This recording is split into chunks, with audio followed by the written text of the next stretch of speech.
I've stood under rubber trees and bawled my head out. Got down my hands and knees and cried out to get through the times, because there was nothing else. Boots off, and then pulled my socks off and all my skin come off right down. It was just come off both of them. My feet just peeled straight off. You should be seeing someone. I said, I don't see it. It's only you weak gutted bastards that go looking for someone. I went and seen someone, and I just broke down. I crying, my guts out I'd been. And we were coming in there, and they were still having the contact, and then they started shooting up a helicopter. He said, I'm out of here. And I said, no, get me out of here. So he got me, and I jumped, 10, 15 feet out into the mud and slush with my dog. I said, I'm getting out of here too. One bloke went home that day, he just put a Claymore detonator in his hand and pressed it. Blew his fingers. To get home? To get home.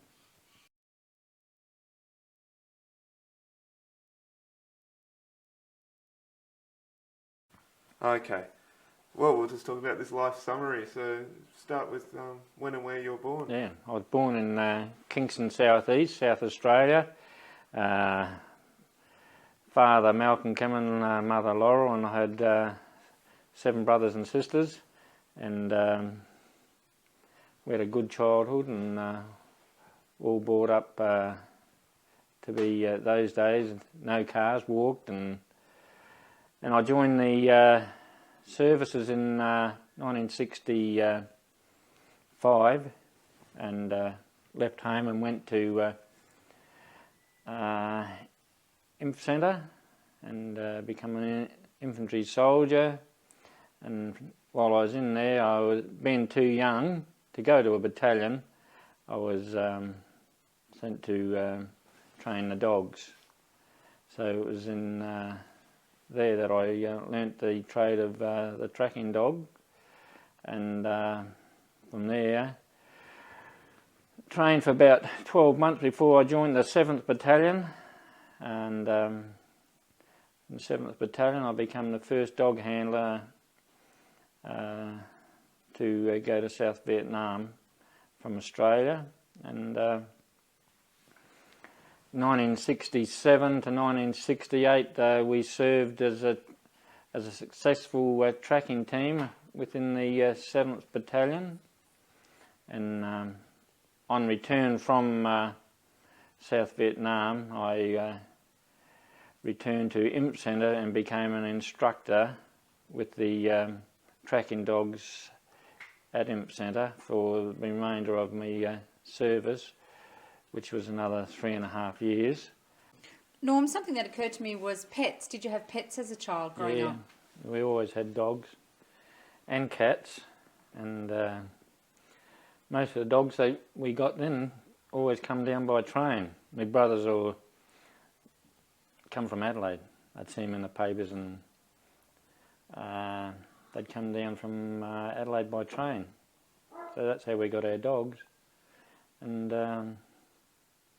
what do we have? Shepherds, Labradors, mongrels, chow chows, and just the odd cat or two in between. But those dogs live between those 3 and the bulldog we had. Yeah, and a little bulldog we had, that's about only 4 or 5 dogs that we had, and a whippet, there's another one, that we had when I was a child and lived at home. That's the only ones we had. We always had a dog or a cat at home. Alright, well, tell us the story of how you came to want to join up the army exactly. Oh, probably main reason because occupation being very little in the hometown, and my second oldest brother being in the services, and I had a bit of an altercation with my mother and brother over working for the opposition to him, that I said, all right, if you don't like it, I'll join the services. So I went to Adelaide and did my initial tests and that to join, and I passed and accepted, and 2 months later I was back in Adelaide and at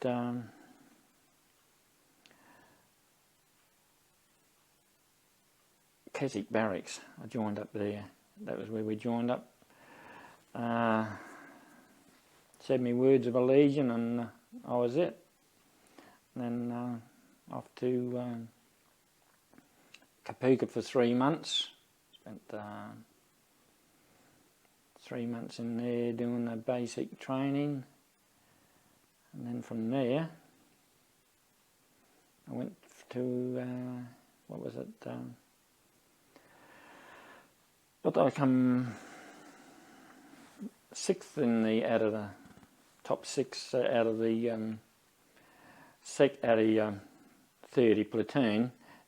Those days could nearly choose where what corps they wanted to go to, and I chose infantry to go to because that's what I wanted to do initially, and still wanted to do later. Even though you can look back, I could have had a good trade if I went somewhere else, but I wanted to be where my brother was in the infantry, and that's what I wanted.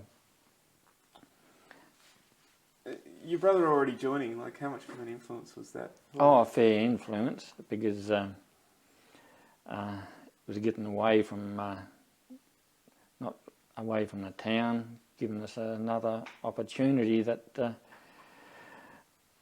weren't very plentiful in the town, and it was a pretty scary sort of experience, because being out of your own little country town in 17 years, probably a half a dozen times, it's a big world out there that we didn't know existed, and it's a different way of living to what we were used to, you know. And first hitting New South Wales and finding that you got hotels open after dark, well, this was unheard of.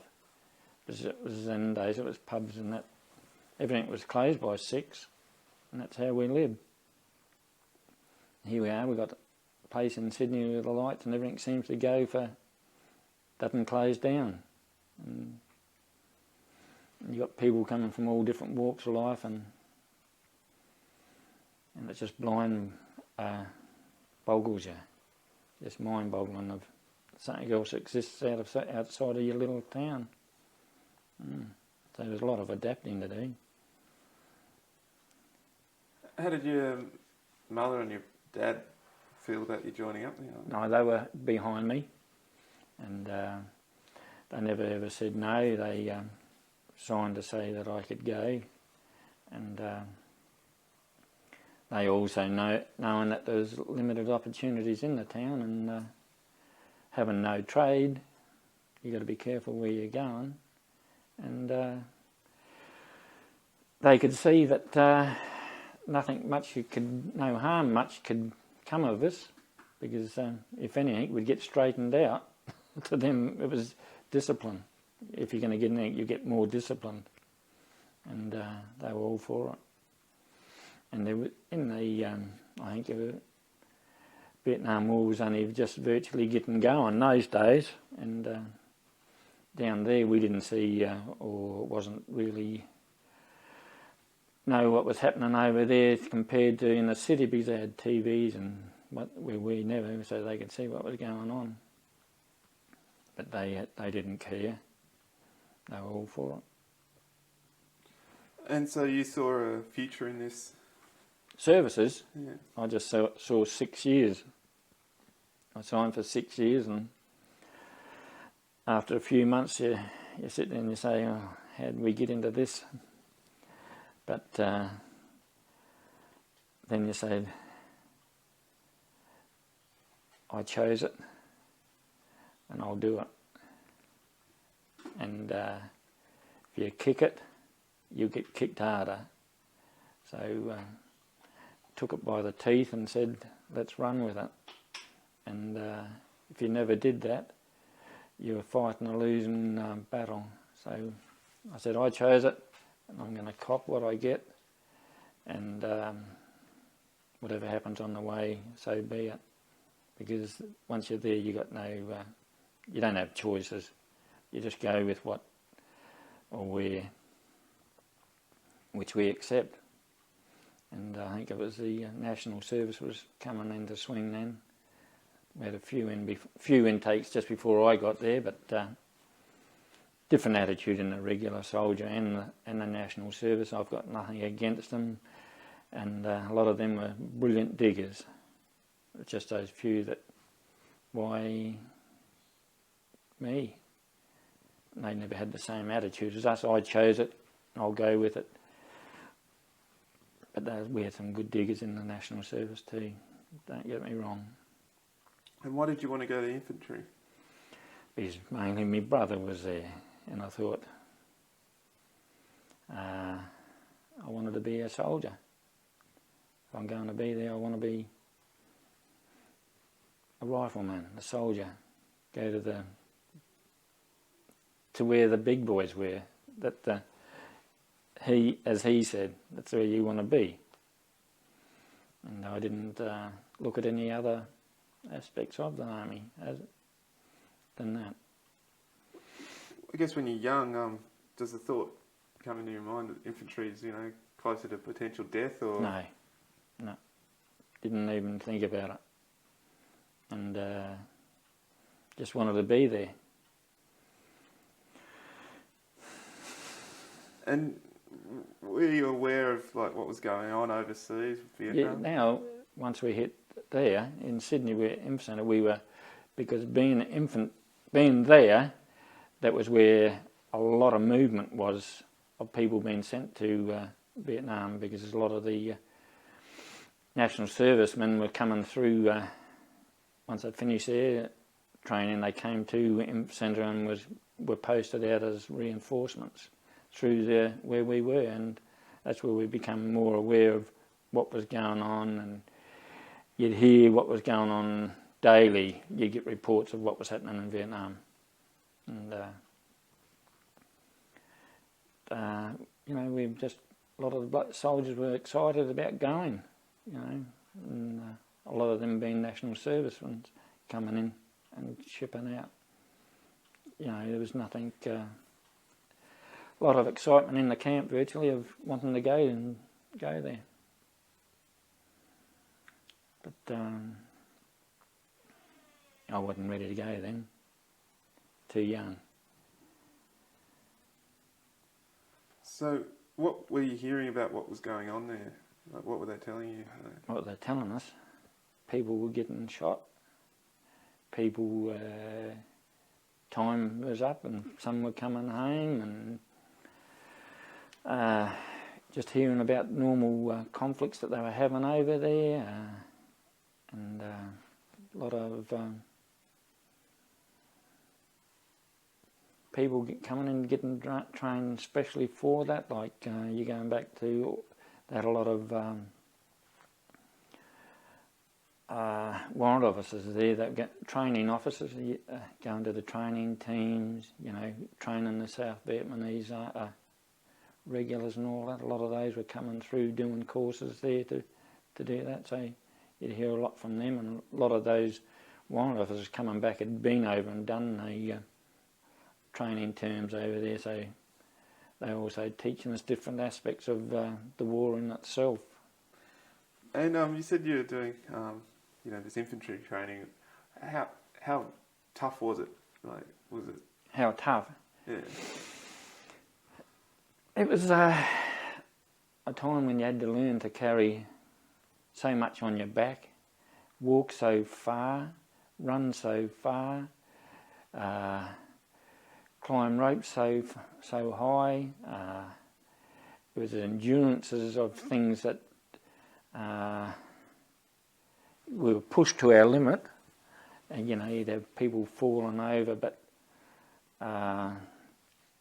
because it doesn't matter who it is or what it is, everyone's got different levels of stamina, and you can have people that'll go all day, and you've got people that'll go a mile, and that's as far as they can, their body can go. But they pushed us to our limit, and everyone had their limit, and 3/4 would make it, and it was just a part of just toughening us in general. Of this is where you got to go to, and this is a certain time you got to get there, and to be successful you got to be there, and you get that into your head, and you say, doesn't matter what's there, you're going to do it, regardless. And were they training you for specific Vietnam style kind of? Yeah, warfare, jungle warfare, yeah. Learn how to make up, learn how to creep, learn how to crawl, learn how to observation, learn how to deduct things from your observation, and learn all your signals, so you can no mouthing, so you get everything done by signals, learn how to breathe, learn how to find your way in, learn how to get lost. And it's a skill in itself, just surviving. And by throwing you out in ambush and in the freezing cold, when we're supposed to be warm, keep warm, and they throw you out in ambush and say it's that cold that we'll come and get you in a half an hour, and you're there 8 hours later,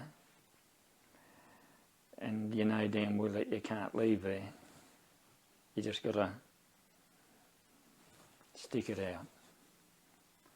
What about specifics about the actual VC? Were they teaching you the way they operated, booby traps or anything? Yeah, not really. They were taught that mainly when you got to your battalion. Come out of your initial training, you went to your battalion, and the battalion will train you more so in all that type of things.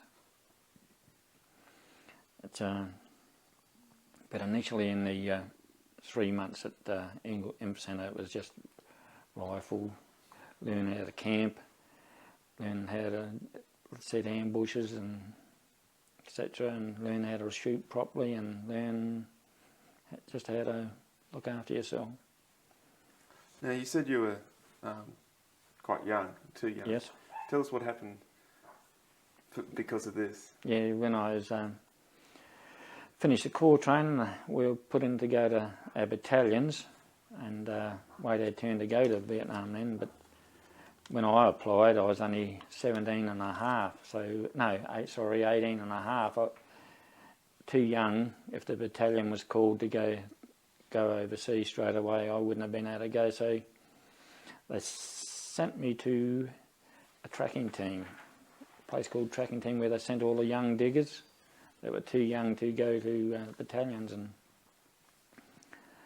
so I went there, and much to my disgust, and learnt how to become a dog handler, which I'd never heard of in there, but I only had to go 300 yards from where I finished my training to the new place. So to me, I was still in the training camp, and now I was a fully trained digger. Didn't seem right. But all other blokes are going, most of the other blokes went to battalions. So I started me 12 months or so there as learning how to become a dog handler. It was either become a dog handler or a visual tracker, and I chose to become a dog handler. And you said it was disappointing. It was disappointing because I wanted to be, for a start, I thought I'd go home back to South Australia where 3 Battalion was, and my brother was also in 3 Battalion. I thought if I can get back there I can spend a bit of time in my home state and be a soldier with my brother. But it wasn't to be. So that was the most disappointing part of it. So why did you choose to be a dog handler rather than a visual? Because I thought it'd be more fun having a dog to look after than just walking around with a stick looking for signs. And I was given a dog straight away once I said I'll be a dog handler. And someone else had it and left, and I took it and I had it for about a month, and just like chasing kangaroos, that one. So I used to be chasing kangaroos instead of people. So they chose to get rid of him. Were there many kangaroos around there? Oh, where we were, there's kangaroos in the scrub. So you used to go bush on Monday and come back Friday and just lay tracks for each other and teach our dogs how to track. And, you know, you might have half a mile one, or you might have 5 mile tracks you'd follow. And mine, he'd just follow. If there's a kangaroo around, he'd just take off. I'd end up miles from where I was supposed to be. And only learning it, you wouldn't know the difference. But I hardly ever found the bloke at the end of the track, and so we got rid of him. And I didn't have a dog. And then I was dog handler, duty dog handler the weekend, and RSM rang up and said, someone's got a dog for you. Go and get it. So off I went, with 2 of us went and picked up a dog, fatter than a pig, that round, had to lift him on the back of the Rover, and I come back, let him out of the back of the Rover, nearly broke his neck running, jumping out. He took off from us, ran 10 feet and collapsed. And next morning the boss came in and he said, here, you got a new dog. You just picked up another dog. I said, yeah. I said, it's good for nothing. He said, why? I said, it's too fat and it won't work. And he said, well, he said, that's your problem, boy, because that's your dog now. And I said, oh. They all laughed. Big fat dog that couldn't walk 10 yards. And anyway, so off we went, and I thought, if he's going to be mine, I better do something about it. So every morning, every afternoon, we build up 5k jog, morning, afternoon. And being a CNI dog, I didn't have to teach him much obedience. He was smarter than the other dogs. So we had one thing up on them. They were still trying to teach their dogs to sit, stand, down, come. My little fella did everything, because he'd been trained as a CNI dog, but was too boisterous. But of course, theirs would last pretty long without collapsing. A month went by, and we had this lovely dog, fit as a fiddle, and as strong as an ox, going past all the dogs that had been there for 6 months, 7 months, 12 months, just going past them gradually, bypass them in fitness, bypass them in tracking length, tracking distance. But there was another dog there, his name's Caesar, and another little bloke from South Australia.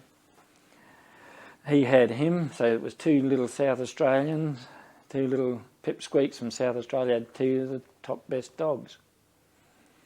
But he was a little bit of a drunk, so he got kicked off, had the dog taken off him, and it was time to come for the next battalion over needed dogs. They're going to send them over, and how could this dog be ready?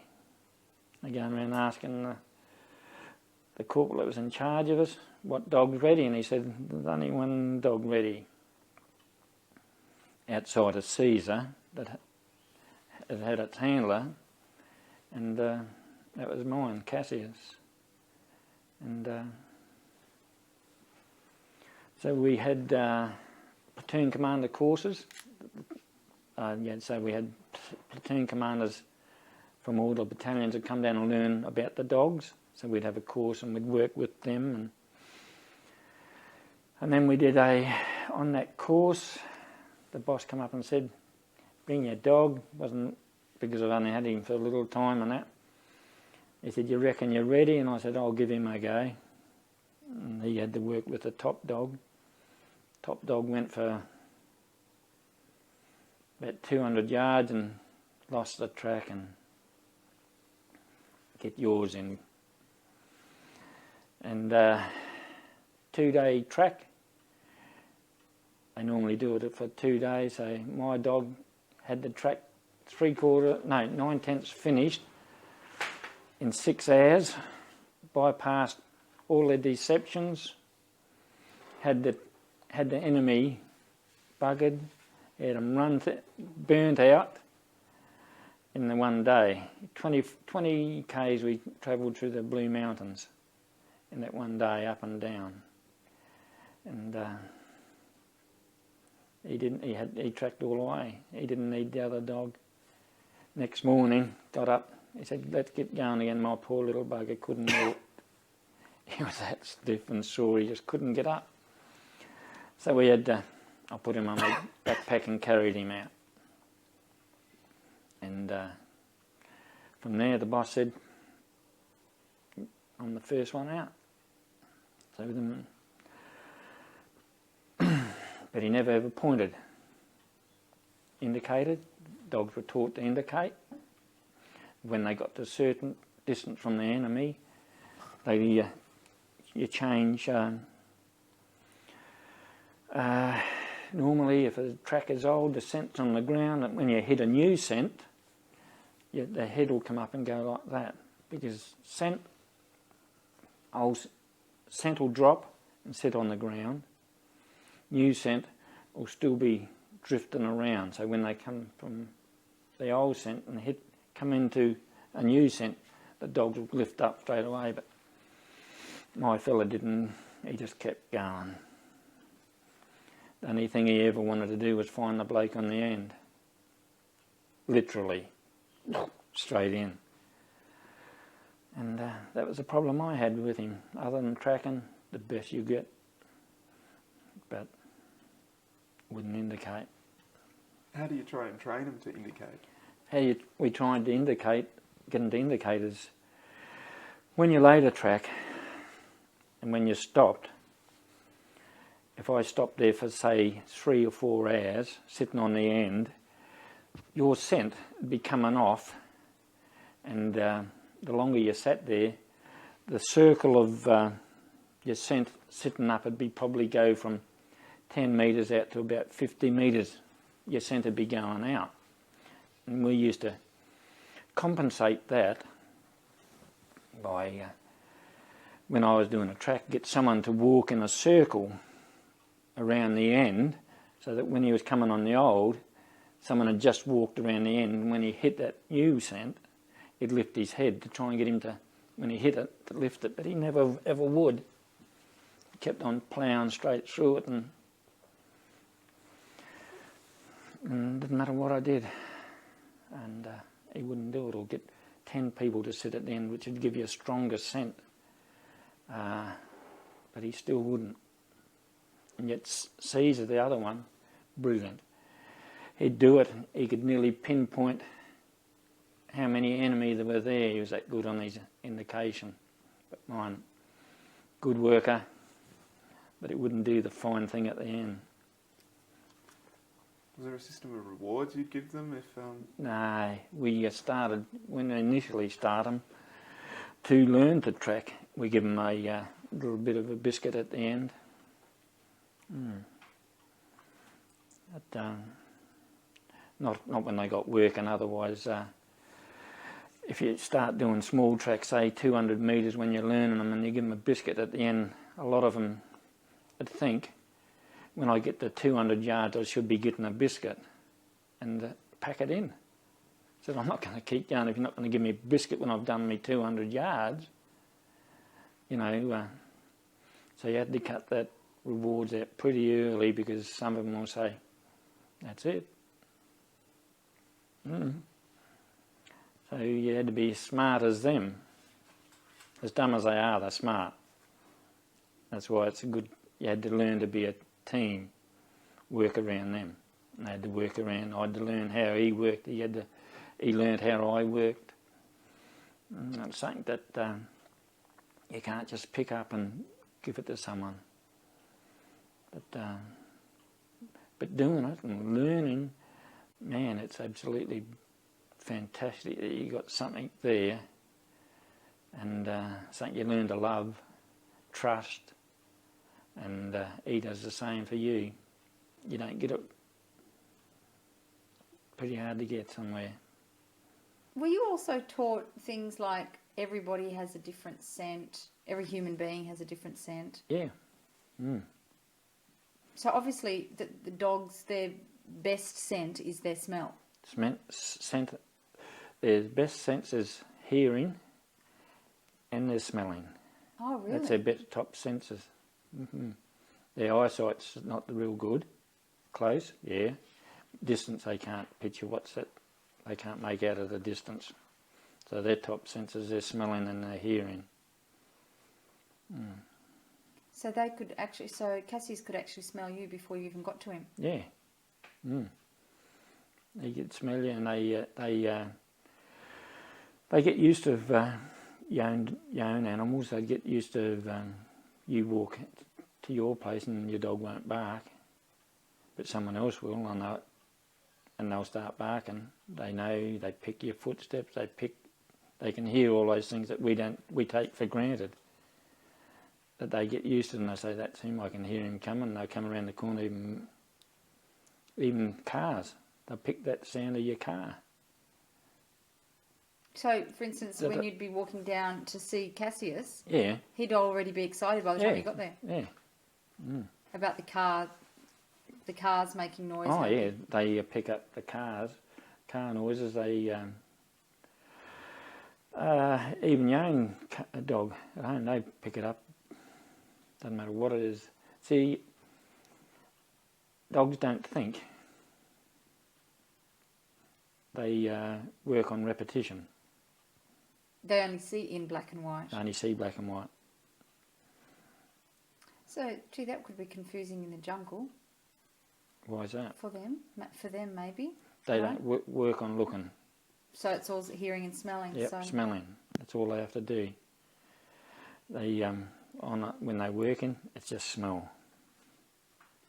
Because if they start looking, they'll get thrown. They'll off the job. No, that's it. Tracking. That's all their job is scent. Tell us about your, I don't know, I suppose affection for Cassius, because it must have been a bit of a relationship where you relied on each other. Well, it's something just like you rely on.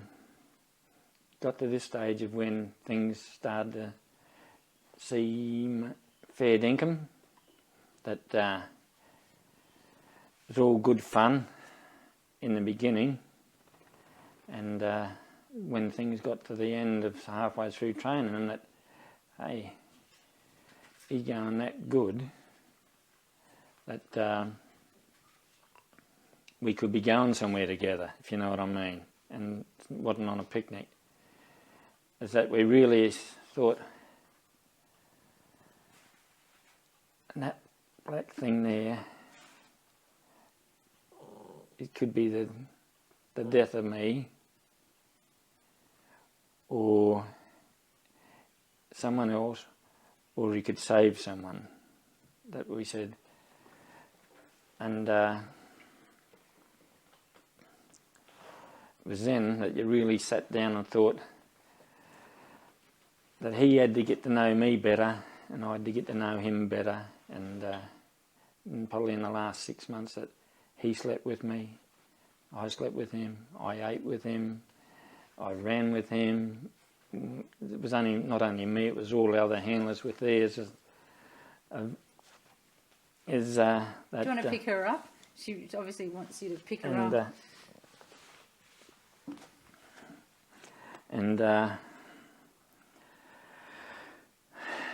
The relationship with an animal is not supposed to get to the stage of he becomes part of you, where you learn all his wrongs and he learns me. I've got to learn every move while I'm working. Is this what that means, or is that what that means? If he lifts his head or something goes, is he going to point, or how he what happens when he goes off the track. You've got to learn how to, by the way he pulls, that it drops off or increases, and if he increases and goes real hard, is he going to be closer to him? And gets to that stage is where you can't get enough of them, and by us not getting enough of them, he just doesn't want to not be with you, because he thinks he's got to be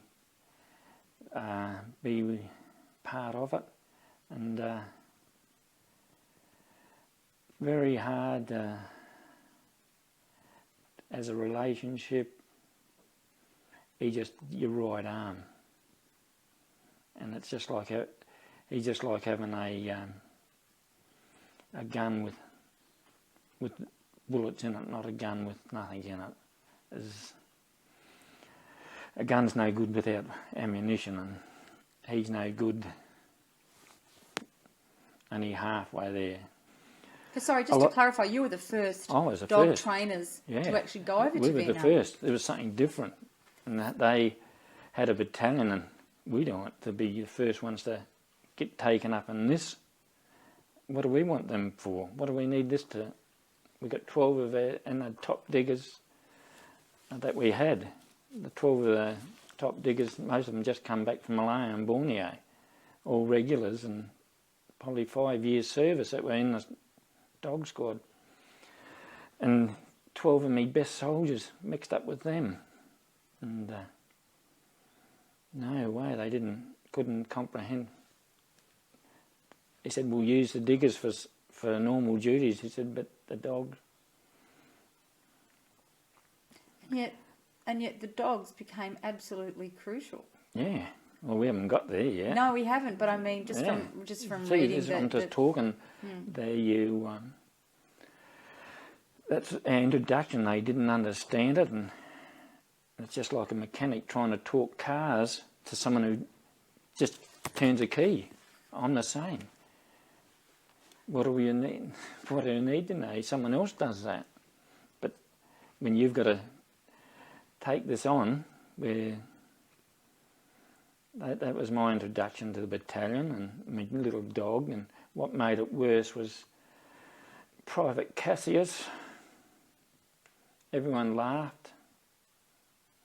This is what the RSM had on his roll call, and everyone laughed because they knew it was me dog. And no one answered, and then someone went woof woof in the background, and that made the RSM look like a goose. No one makes me an RSM look like a goose. Hey, so we've become a big outcast. We're just talking off camera about how you were picked. Your first dog handler sent. Yep.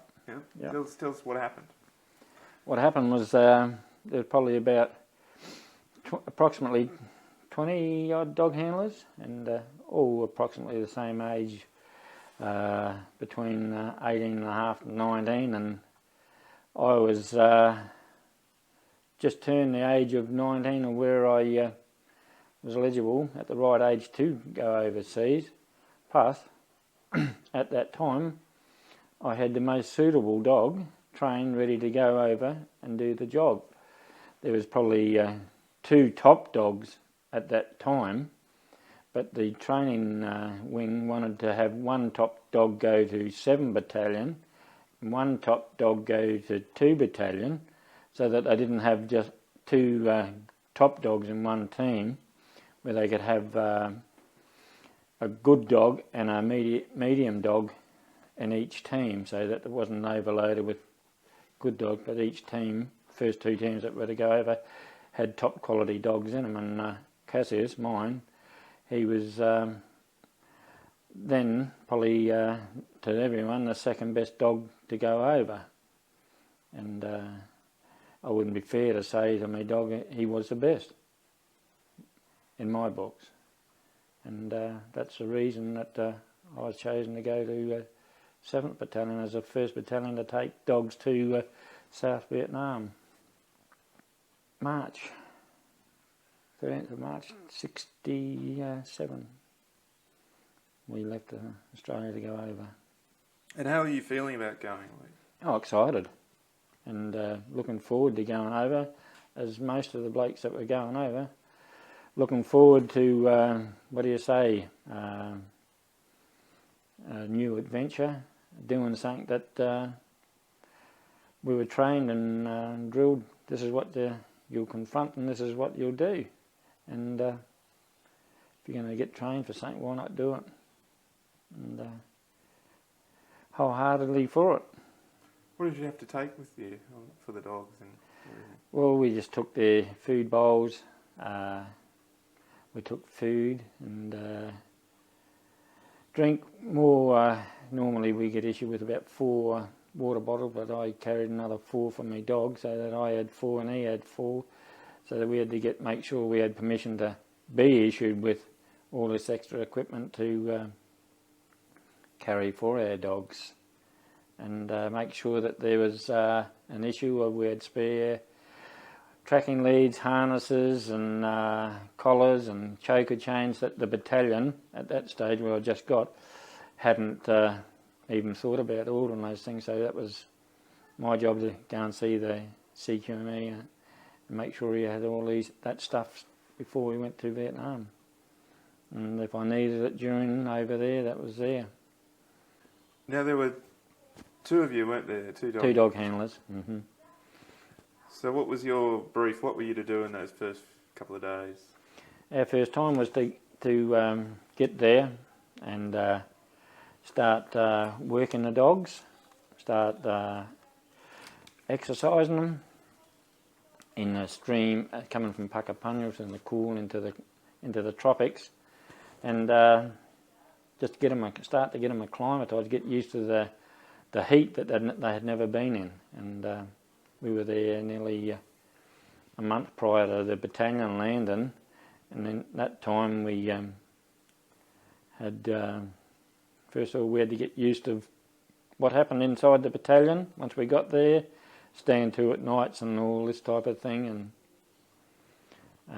learning how to get in and out, what happened, and if the whistle went or that went, when to get into the our weapon pits and that. Well, we did that every morning and evening anyhow, on dusk and dawn every night, and get used to that and just get the dogs working. And 5 Battalion was good with us. They took us outside the perimeter and laid tracks and that for us until our battalion got over, so we could continue to work. Do you carry a weapon? Yeah, we carried weapons. Always carried them, even in the base. Once you hit Vietnam, you had a weapon, and at Nui Dat you carried a weapon with a magazine, and at all times, not loaded, but the magazine on the weapon. But outside the fence, you put a weapon in around in the chamber, and ready to go. How's that work with your hands? Pretty full with? No, I always have my lead and my weapon in my right hand, use my left, and I'd throw my weapon over into my job, which we'd learnt is if we get hit, my first thing is to do is get my dog out, because he's 20 foot in front of everyone. That was my job, to hit the ground, pull my dog back, and the people behind us looked after everything, which we had a good team behind us, and we knew what to do. We'd train together, and anything happened, I had to get my mate out, otherwise he hit either way. How was Cassius coping with that first acclimatisation? First, he was looked quite good and doing a good job, and he was coping real good by the time the battalion got there. But the first couple of weeks initially, we were only doing, wouldn't go up to a half a mile for him on a track, just to keep him from getting exhausted. And the rest of it, we just keep walking them around inside the perimeter, up around the airstrips, and just exercising them and getting them. They seem to be coping quite well up after a month or so of that. All right. Well, after this training, tell us about maybe the first real situation you were placed in. The first real. Yeah. Well, as I told you before, we went over. We thought, here we are, 12 months in Vietnam, sitting on our bum, and the first operation that we went on, Operation Lismore, the battalion went out and they took the tracking team, but they said the dogs are not going. So we straight away said, there we go, we're forgotten in the first operation. And but at all times, our equipment, and we had our own radio there, was kept on standby. We listened to it when the battalion was out. We could hear what was going on all the time. And I think probably the second day the battalion was out, we were ready to go to tea. And next thing, bang, call for us. And Blackie and myself, we picked up by helicopter, so we were close to the airstrip, and straight out in the airstrip and picked up by a helicopter and out to A Company. When we got to A Company, we learnt the reason we got called out is because a very good soldier in Reggie Parker, who used to be part of the tracking before, there was an altercation where they'd had a contact, and one of the enemy got away, and he said, well, why don't we try the dogs? He said, I've seen them work. So they experimented and said, why not? So we were called in and put my dog on, and 5 minutes later we we followed the blood trail where they'd had the contact, and Cass was tracking along, and next thing come around the corner and coming into this big bamboo, and the next thing we could hear was just screaming. And I grabbed my dog back, dragged him back, and the A Company, the platoon behind us opened fire, and we ended up getting a lady out of there anyhow, but and the other couple got away out the back, and it was just getting on dust, so we didn't continue. But we had our first, that was our first kill there with A Company, and by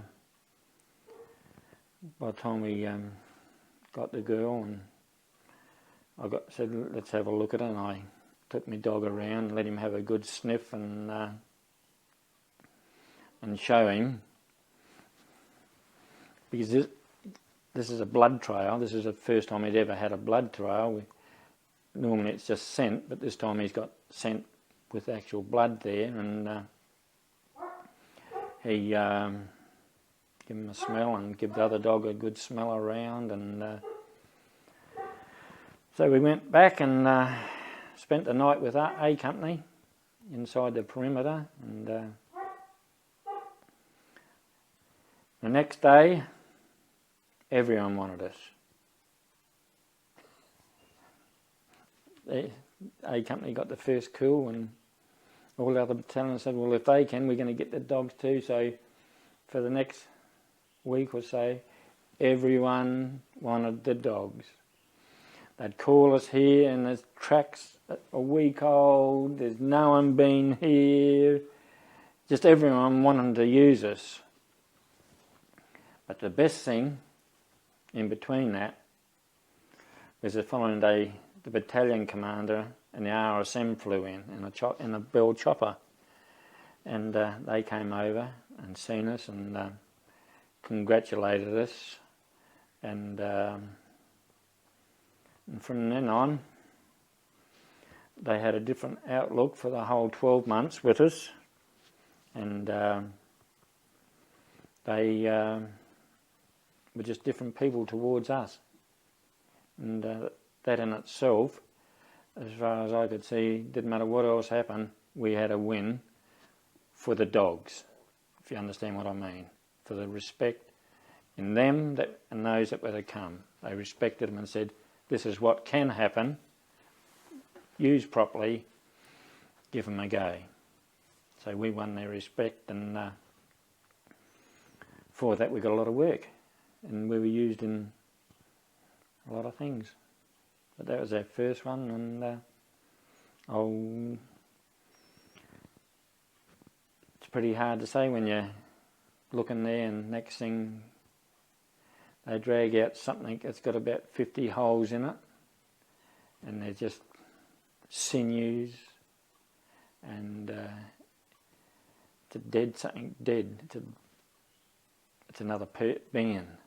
It's all right, you can tell people about as much as you like, but until you see it, it's no more games. It could be you or your mate, because the things that you fire pieces of wood do this. So set you 100% more on the positives, such as alert. You're 100%, it's okay when nothing's happened, but when you see it, this is fair dinkum. And that was our first time, yeah. Yeah, it must be a pretty different sight, apart from all the training, like you're saying. Oh, just like the police and doctors and nurses, whatever they say, it's okay going practicing on things, but in the ambulances, but some of the shocking things they've got to see until they see the first person there, just like resuscitating that piece of plastic, and then you've got to get on. Did it affect different members differently? Yes, yeah. I've seen people not last 1 or 2 contacts, and they just couldn't stand seeing something like that. People faint, and like I said, we're all made of different things, and some people got weaker stomachs, and some people haven't, and in all different ways. You know what I mean? And you can't say anyone's weaker than anyone else, because it's just something you don't know you're coming up against. What was the morale like after this first kill? Great. Everyone wanted to be part of it. And for me, because the next day we got used that much, we had over the next week, it was unreal. And I went on about 3 different tracks for other companies with my dog, and poor old Blackie wanted, the other dog handler hadn't been used, and he wanted to get in on some of the fun, because he's a good digger. And he said, he said, I want to be up there, not you all the time. I said, go for it. I said, I don't want to be sitting up here all the time. I said, this is a team. And he did his first one. His dog blew out just 20 yards, and he messed it up. And have to bring mine in and pick that up again. And he ended up getting onto one in the same couple of days later, where we followed one, and it was just down the track. They blew him up the back.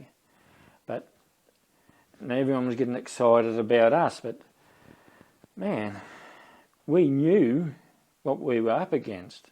We knew that we were going to run into something, and these blokes in the battalion didn't know whether they'd see anyone again, because it was different platoons. And we were sent in that week. The battalion commander said, got caught, they were hit, Alpha Company was hit again. He said, I want you two in again. So in I go with the chopper and a bell. You know what a bell chopper is, one with a glass front, just two of us can fit in. And we were coming in there, and they were still having the contact, and then they started shooting up our helicopter. So he said, I'm out of here. And I said, no, get me out of here. So he got me, and I jumped, 10, 15 feet out into the mud and slush with my dog. I said, I'm getting out of here too. And he buzzed off, but battalion commander ordered him back in with Blackie to bring the next one in, another dog handler in. And we followed him there, and Cassius, for the first time in his life, indicated. He indicated from about 50 metres. I said, what are you doing? He stopped, looked, and pointed straight over there on top of this ridge. I thought, oh. So I stopped and I said, what's he doing? So I said, went through the normal drill of what I said, my dog's indicated over there. I said, he's never indicated before in his life, but I'm going on taking his trust that he stopped and he's pointed on that hill. So they said, well, all right, we'll just sweep around a bit and have a look. So as soon as we started sweeping around, boom, they shot down on where we were. Had he not indicated, we would walk straight smack bang into a big ambush. But his indication saved our platoon from walking into an ambush by a gun post up the hill there. So then after that, for the rest of the operation, we just run around wild on that. And for me, it was just never ending. I started having some dreams and thinking more so, a lot of what am I going to lead someone into more than anything. And, we had quite a few hits in the first 3 weeks, and so I just kept thinking, am I going to lead in or whatever, and a lot of thinking, but we continued to do our training and with the dogs and that. So much so that the battalion commander comes and said, how can we help you in getting your dogs to tip-top condition? And I said, we need somewhere where we can really work them. He said, go to Vung Tower, where there's not so many people running around where you can work them. So we went down to Vung Tower, and first day out, Cassius being Cassius, we were tracking over 95% sand, and he just go and go and go and go and go until such time as he just collapsed. And we're only close to the sea, probably 150 metres from the sea, but we took him and laid him in the sea, cooled him down, and then I put him on my shoulders and we carried him back to where we were staying there, and went and seen section commander, went and seen the transport people and said we want transport 10 o'clock in the morning to get the dog to the vet. 2:30, 3 o'clock, and a vehicle turns up. Nearly 5 hours sitting there waiting for them to come and get a vehicle for us to get the dog to the vet. And by the time we got there, he was, and they got the proper treatment where they could, at the veterinary, and he died within an hour of being there. It was too late by that time had gone. But he would have been too late anyhow, because the heat out of the sand and the sun on top of him cooked his insides. And that was Cass. And of course, I asked for out straight away. I said, I want to get out of the tracks, get back in a normal platoon. And they said, yep. Norm, you were just telling us about Cassius dying because he dehydrated and Heat exhaustion, yeah. heat exhaustion. Yeah. So this might sound like a silly question, but it's certainly not meant to be silly. Yeah. And that is, was he buried? Was he buried? He was sent to Saigon. An autopsy was done on him. The Americans did all this for us. They took him and did a full autopsy on him in Saigon, and the remains, they would have buried him in Saigon, known as Ho Chi Minh City. So they actually told you, the Americans confirmed? Yes, they've done an autopsy. I've got the autopsy report here.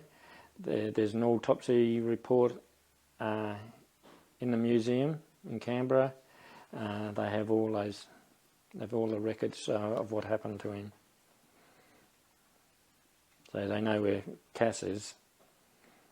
That's not being, silly, where, like I'm saying, some of the others went to different homes when they were finished.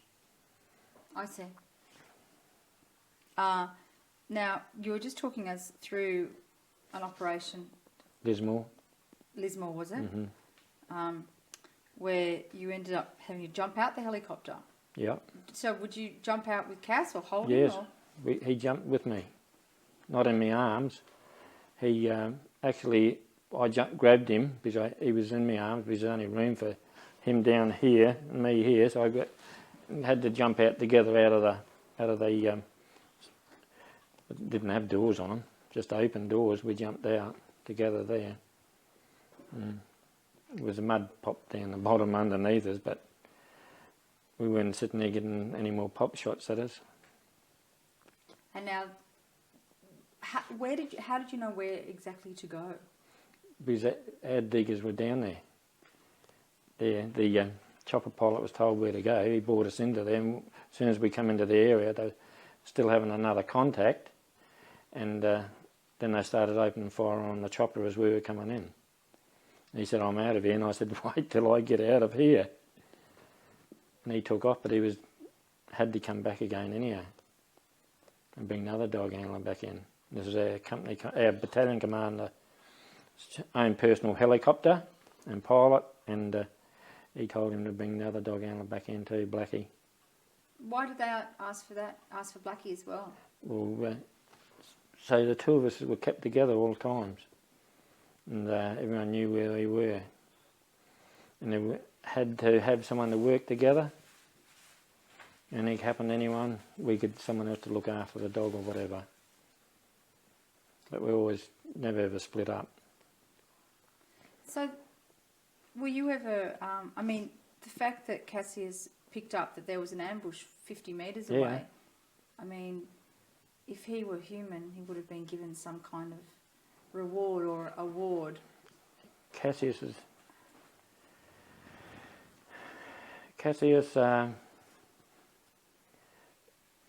got nothing there, but I'm still trying to find.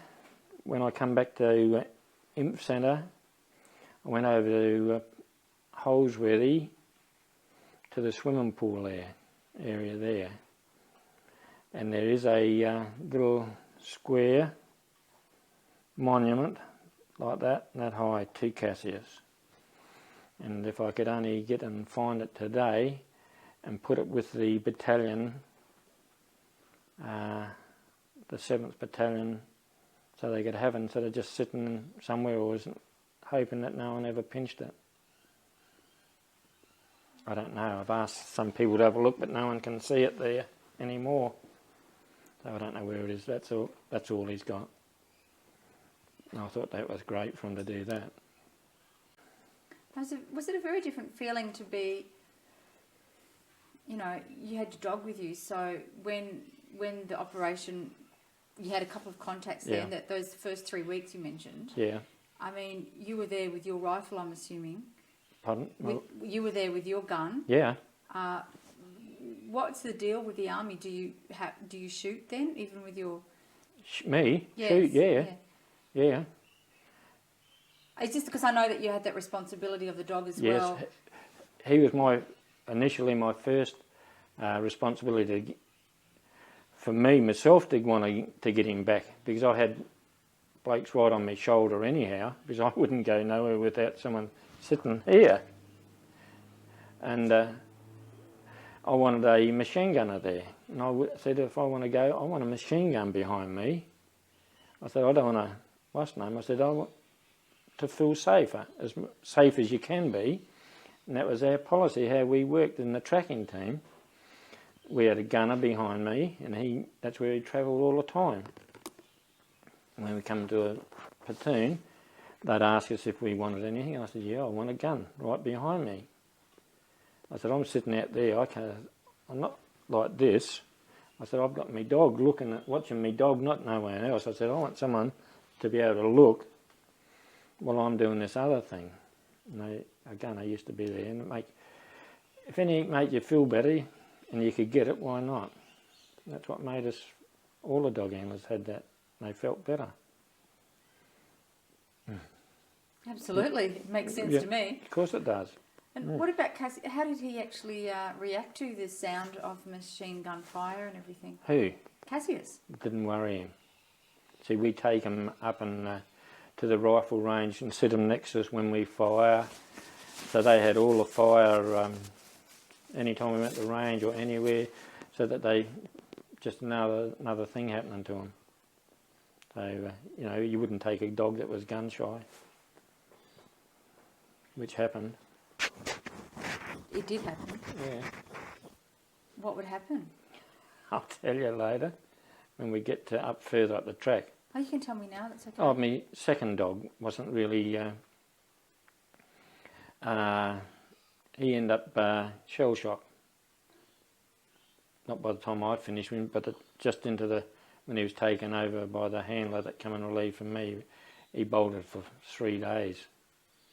Because the gunfire and that got too much, and he was gun shy, so they had to retire him. He just couldn't handle it anymore. He wasn't trained enough. Well, how long was it? Because just to clarify, you requested then to go back to the regular infantry. Yes. How long was it before you got another dog then? I got another dog in 2 weeks' time. I wrote a letter back to Australia, to my old platoon commander. No, sorry, I hadn't. I went and seen my company commander. I said, that's it. I said, I lost my mate, and I said, I just won't feel right there no more. And he said, that's all right. 2 weeks later, he called me down and he said, we got a dog, no handler. And have a guess what? He's yours. Well, being fair, I took him, and probably took a couple of weeks before I could... I worked with him, and understandably he wasn't in the same class as Cassius, and bitterness I still had from losing Cass, and it took a month before I said, well, I've got another 7, 8 months of this, so I better get used to it and work at it, which I had a go at, and but he wasn't trained nowhere near as much as all the other dogs. But fortunately, we continued to work with him and get on. We had a relationship, and we did some good work with him. But Blackie's dog Justin would never work with Cassius, my first dog. He was a bludger, and he knew if Cassius was there, he'd do the work, and that was it. He was a downright bludger. The day the new dog came, Cass wasn't there. I'm the king of the castle. He became an excellent, changed his whole attitude and said, I'm the boss of this show now. And he took over and was a top tracking dog. Changed, Cass gone, now I'm running the show. And he took over the lead role in our tracking team as a tracking dog. Real good. Just like we had another top dog with him, then top dog and a second rater again, which worked out good for the team really. So Blackie had a bit of a go too now, so he was happy.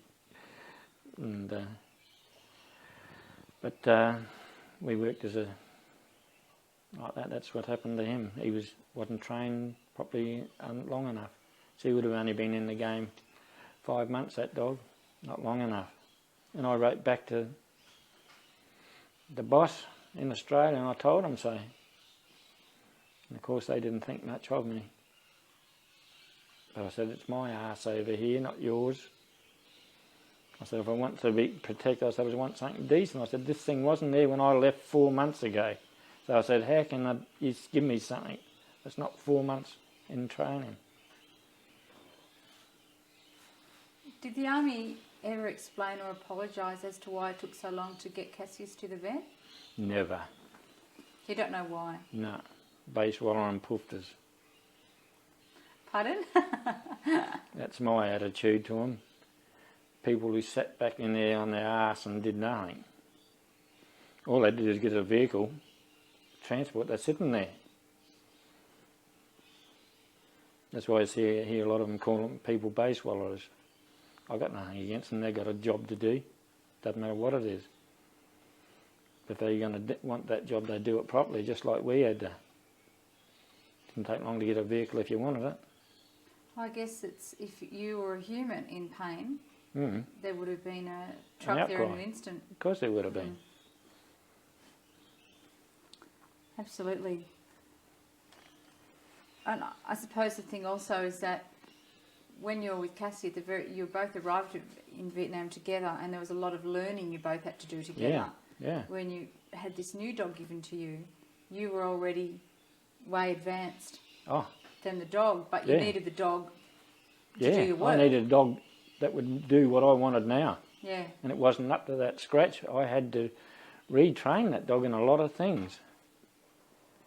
And I said, we haven't got the area, we haven't got the time that I've got to spend on this dog to get him up to a standard of what we need here. I said, it's just not on. I'm just trying to tell him back there. I said, it's not on. I said, here I am, I've got it now. And then when they say, that's yours, I said, I get kicked out. I can't argue with them. I just stayed in.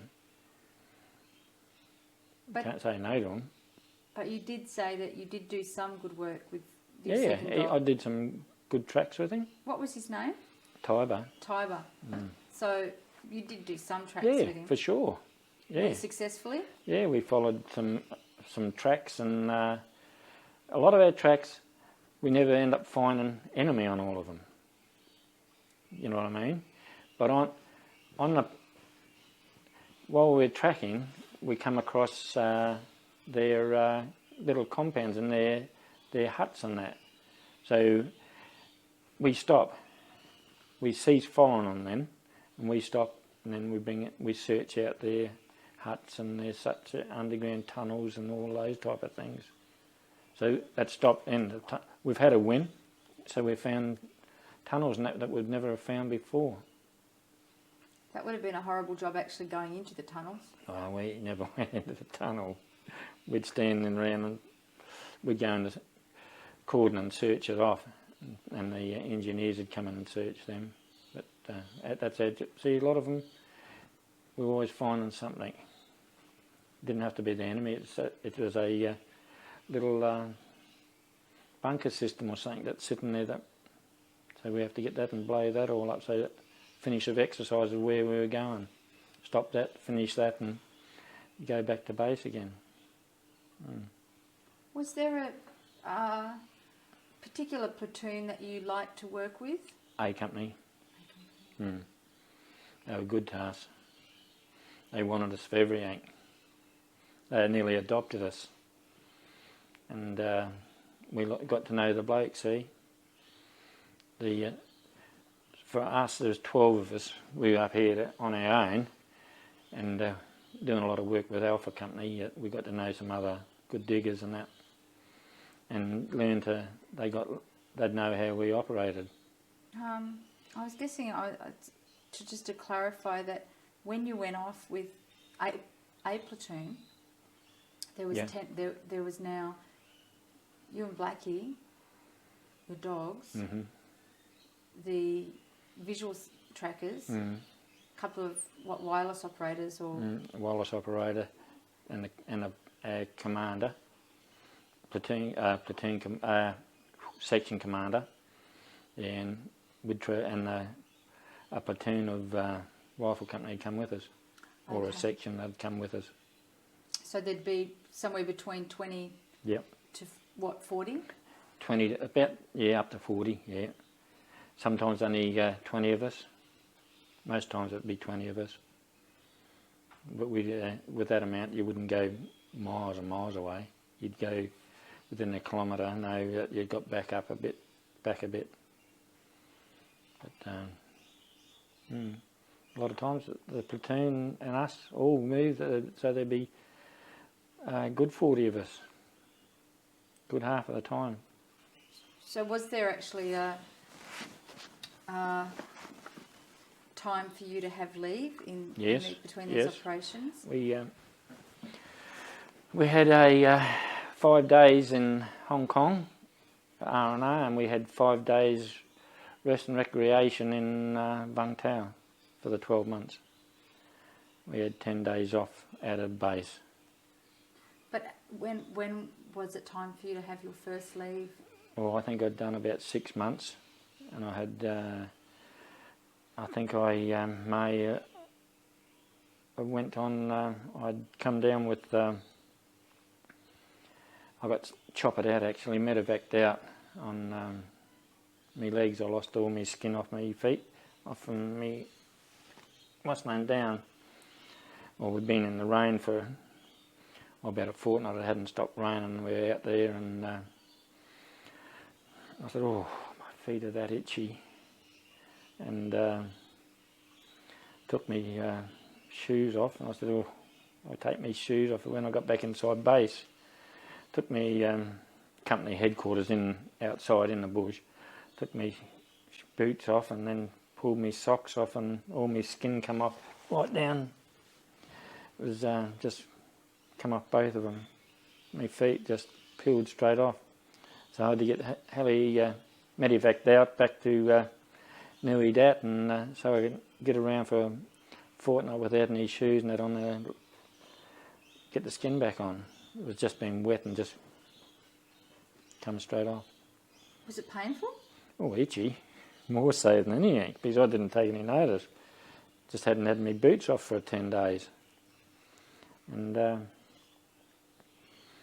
so, you know, wet for 10 days, off comes our skin. Just keeping you out of the field for a just couple of got weeks? Out of the field for 2 weeks there, and that's when I had me. I said, you might as well go and leave for a week instead of wasting it in good time. When you're sick, you can go. Yeah, that's when I had my first week. I want to ask you about your leave, but just I wanted to know if there was were the Nashos in your group of 10 or 12 blokes treated differently to the enlisted men? As by the upper echelon or by us? By everyone. By everyone. Well, a lot of them were, because they wanted to be different. They didn't want to be soldiers. So we'd treat them not like soldiers. and they'd give them curry, and they'd give us curry. You mongrels have got nothing else but to do. You chose to do this, not us. Like we had a contact one night. They told us to dig in. And one of our blokes said, I never joined up this bloody thing like you mongrels to dig in. I'm not digging holes at 12 o'clock at night for no one. So as soon as the claymores and then he heard a few zips of bullets over his head, he got to dig holes quick. We still laugh at it now we meet him. Yeah. But you know, those good-hearted, good light fun they used to have with the regulars and we used to have with them. They couldn't go nowhere and we couldn't go nowhere, so we just enjoyed it. Mm. I mean, everything I've heard about the conscripted blokes were actually that they did do their job. Of course they did. Pretty well. And a lot of them stayed on. A lot of them re-signed on too and become good soldiers. Not that they weren't. Like you said, what they were there for they did, and they did as good as us. And the ones we had, I'll be just as happy to fight alongside as the regulars. Did you know at that time about all the protests that were occurring in Australia? Yeah. Very bitter times. What did the blokes say about it? If we had our choice sometimes in some of the rubbish that we heard, we said, well, we're wasting our time fighting here, we might as well go home and blow those bastards up ourselves. I said, that's crap. I said, we're here doing a job. I said, okay, we chose it, but I said, you see, we don't have to have anyone stand up or ridicule us. I said, we're an innocent party. And some of the crap and by the time a lot of it got to us, down the road it'd be built up to like this, you know what I mean? By the time it come down the chain of command, this is what's going on, it'd be, everyone builds up stories, and by the time it got to the little diggers at the bottom, it was, and what else would we think? Did you know about the whole posties going on strike and the wharfies going on strike? Yeah. They were delivering our mail and our grog. And some of it never got there. And you couldn't keep the grog away from the boys. But the thing is, the ones who weren't getting it were the blokes up the front. Because when it was what was there, the ones that never went out were drinking it. And the air rations that were getting up to the frontline soldier wasn't getting there. Some was, not all that they entitled us. But you see, I think we were getting nearly 2 beers a night. They give us 2 beers a day. And you know, we go bush for a month. That's 60 beers sitting there for us when we get back. And you get there and you find out that there's platoon and there's half a dozen cartons full of platoon. A lot of rations missing. And the blokes like their beer when they come home. So what was happening? The other blokes? They were still having their full rations in town, but because of everything being held up from Australia, you know, shipments of this like this, it was getting behind. But they didn't miss out. They were home every night to have theirs. And they were somewhere along the line said, well, they were out yet. They won't need any this week. We never got our catch up. Just made you bitter. How can they do it to us? So you could be angry at the blokes back at the base, and you could be angry at the... No, we never ever sat back and thought about the blokes at the base. We didn't even know them. That's transport and that. I had enough animosity with them anyhow over my dog. But you did find out that it was the we wharfies found out. that... Yeah, wharfies. Well, we weren't getting that. It was to set up a lot of... See, that's what we live for over there. Yeah. And our mail from home. Nothing... We wanted that. If we couldn't come in and have our stuff there, because we didn't get that much. And some of those blokes, It'd come home for a month out, one night home, and be gone again next day. Gone. 3 days recce. Go and sit out in the scrub and do a recce. Set ambushes. That was our job. We didn't come back and sit in the base for 3 months before, or a month before the next operation. There's little operations all the time with every platoon and company. And if we couldn't have our little things, the base get a bit cranky. But who'd listen to us out in the middle of a rubber plantation? So we stored stuff. So we'd get it and dig holes in our floorboards and hide it all. Go and get the grog when we're in and hide it for when we come in. So we got stuff. Where would you get the grog from though? From the stores? Yeah, go and buy it. And we'd put it underneath then. So when we come in we had it. Or if we wanted to party all night, we'd turn the lights off and party all night. And drink warm beer?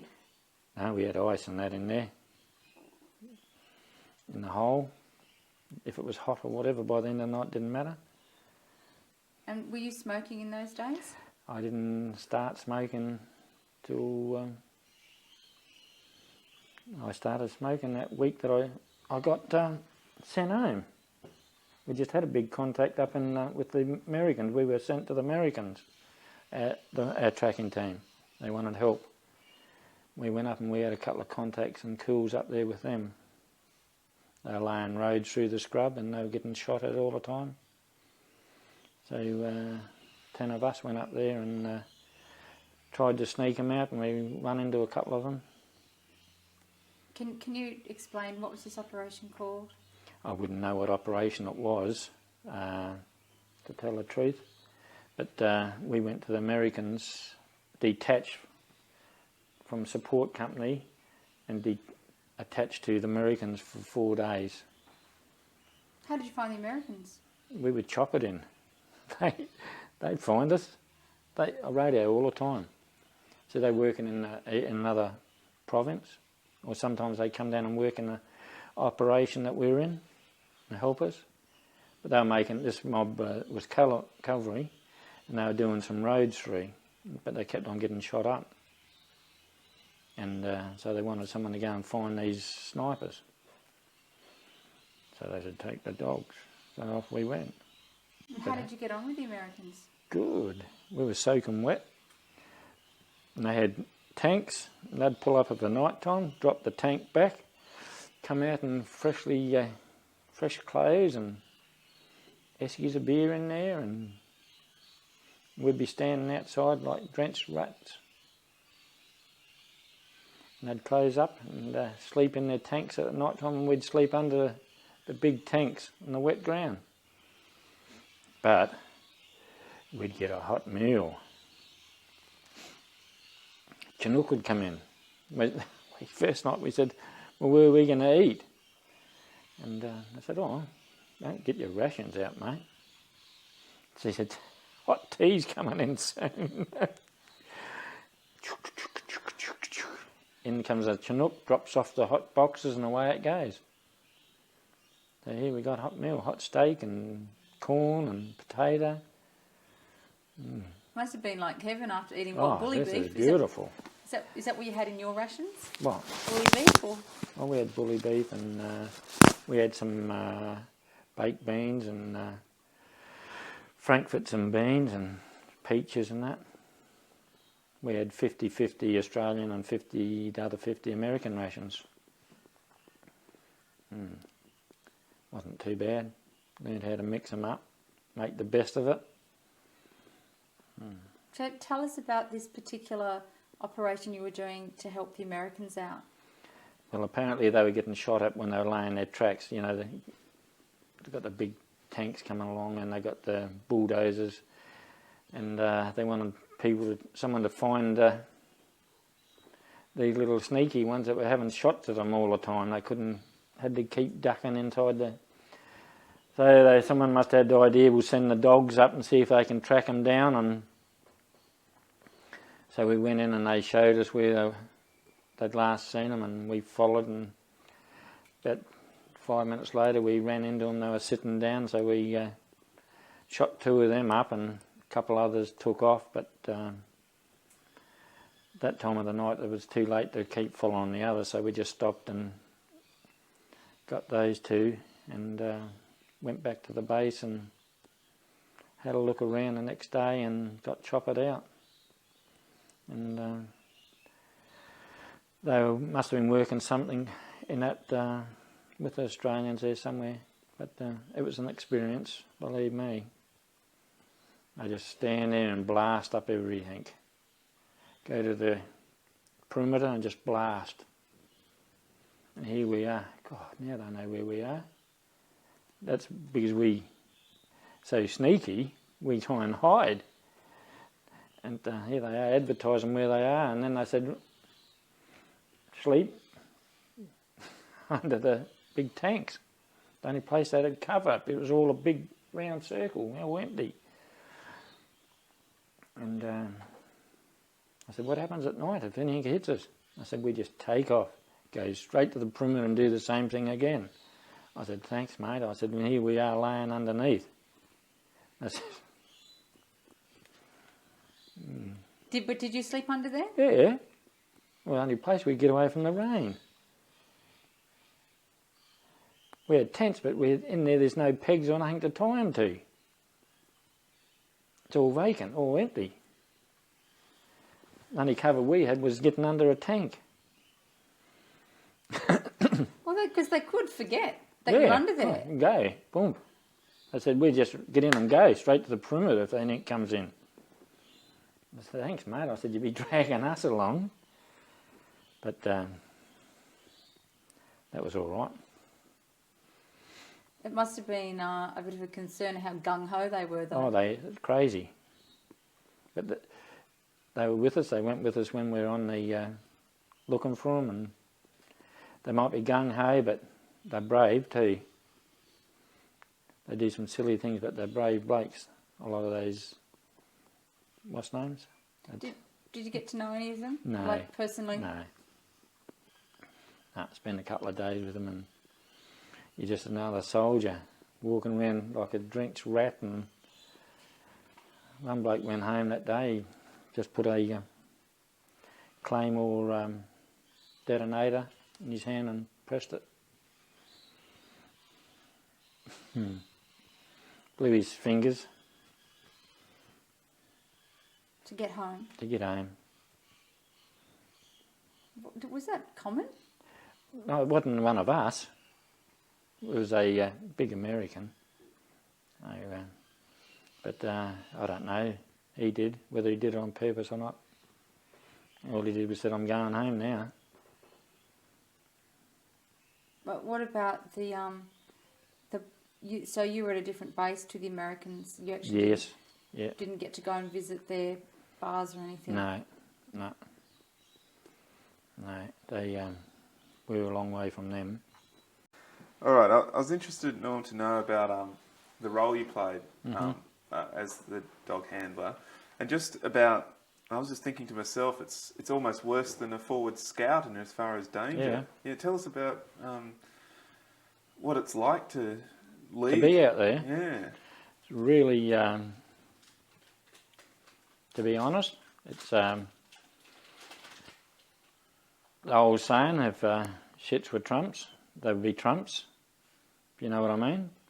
And to be out there, if our thinking was not when we're going to, if we will find something, it's a matter of when. And being out there, it's quite scary. And being scary, but at the same time, this is your job, and you got to keep pushing in and just keep on going. And sometimes it comes to something, and sometimes it comes to nothing. But regardless, just being there, like you said, a forward scout, well, they're very testing times, those poor fellas too. But we were just that little bit worse because we knew, as dog handlers, we knew what we were capable of and that we were on following something. And it was quite nervy, and I'd be lying if I said I wasn't scared. Because no one in their own mind could say that they wouldn't be. And nearly every time that you went to the front, you saddle up and away you go and think, here we go again. And then, like most of the time you're tracking along, you forgot about being scared because you're too busy concentrating and watching your dog and trying to be and being as alert as possible. And going back to what I said before is what made it a lot better is that I myself was happy that I had a machine gun right next to me, and the machine gunner I had, he was a top gunner, and that put me at ease. But that doesn't take away, being at ease doesn't take away being frightened or scared. And there's no one wants to have any bullets whizzing around them or hitting them or whatever. And it was tension full when we were up the front, and a bloody big relief when you changed dogs and had to go to the back and you say, she's not bad back here. And that's what it felt like. Yeah, well, I was going to ask you, like, at least with the forward scout, there's a bit of rotation. So yeah, they change, and plus they go at their own pace, and they make a minimum of noise, and they can walk straight in, smack bang in it, because you get camouflage in some of that stuff, mate. You can be in the middle of it before you even realise. And this is what happens in a lot of things.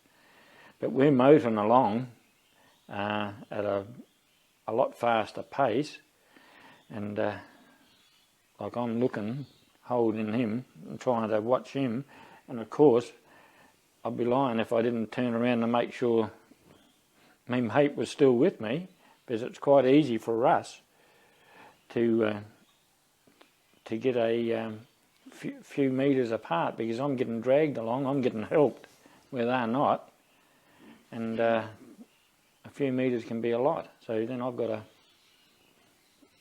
dig in my heels and pull back. But it was quite a thing. well, how fast would you be pulled along? Like, how fast would I can travel with Cassius. I could get up to probably 15 odd k's. I'd travel in an hour if I had straight running, because he absolutely motored. And in training, I've seen my team stretched out over a half a mile. He's so big and strong he was, and for me to actually be like that. But the other one was, you got another dog that just goes like this, just wanders and does his own little thing. But Cass and the one Tiber I got later, he was a slow moving dog, and that's all the better. But you can get them that'll move along at their own pace, and some will just want to get stuck into it. Different dogs all track different. And with Cassius as well, there was the added thing that he didn't indicate. No, until this last thing. Well, I was just there for the ride with him, and I knew it. I said, I'm going to be 20 metres away, end of story. Before I left, and when I was there, I said, what could I say? Well, could you see someone going up to the boss and saying, my dog's not going to point, I don't want to go? you wouldn't do it, would you? So you're there for the ride. Yep, I'm here, I'm going with him. Well, I wouldn't leave him anyhow, and I wouldn't give him to anyone else. Like I said, it was a partnership. He was part of me and I was part of him. And I'd even say now, if we were stuck together, I'd go with him and he'd go with me. And no worries. How did you pull yourself up for like a day, knowing that one, he didn't indicate, and two, that he moves fast? That, you know, how did you pull yourself up for the danger of it?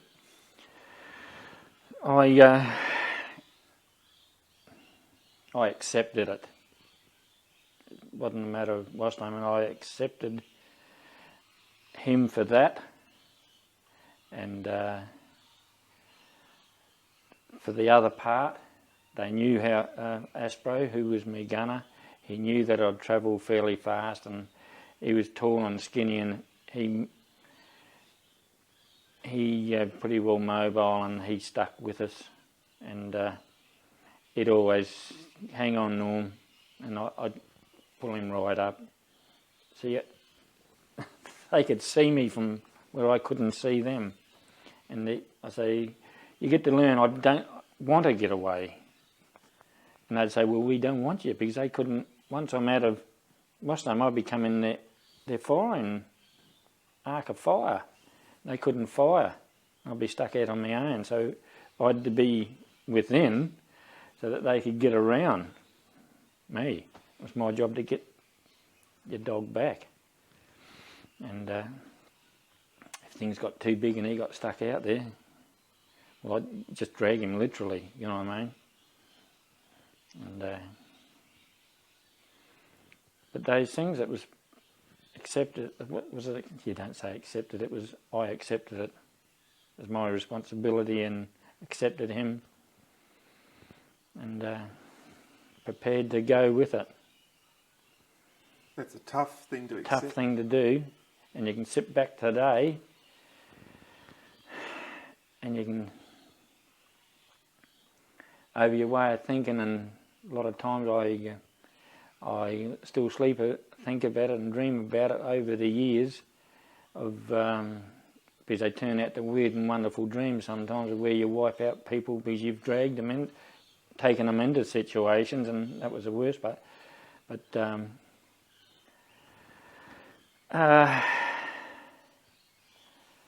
where was I going? But then you're terrified of it. But today,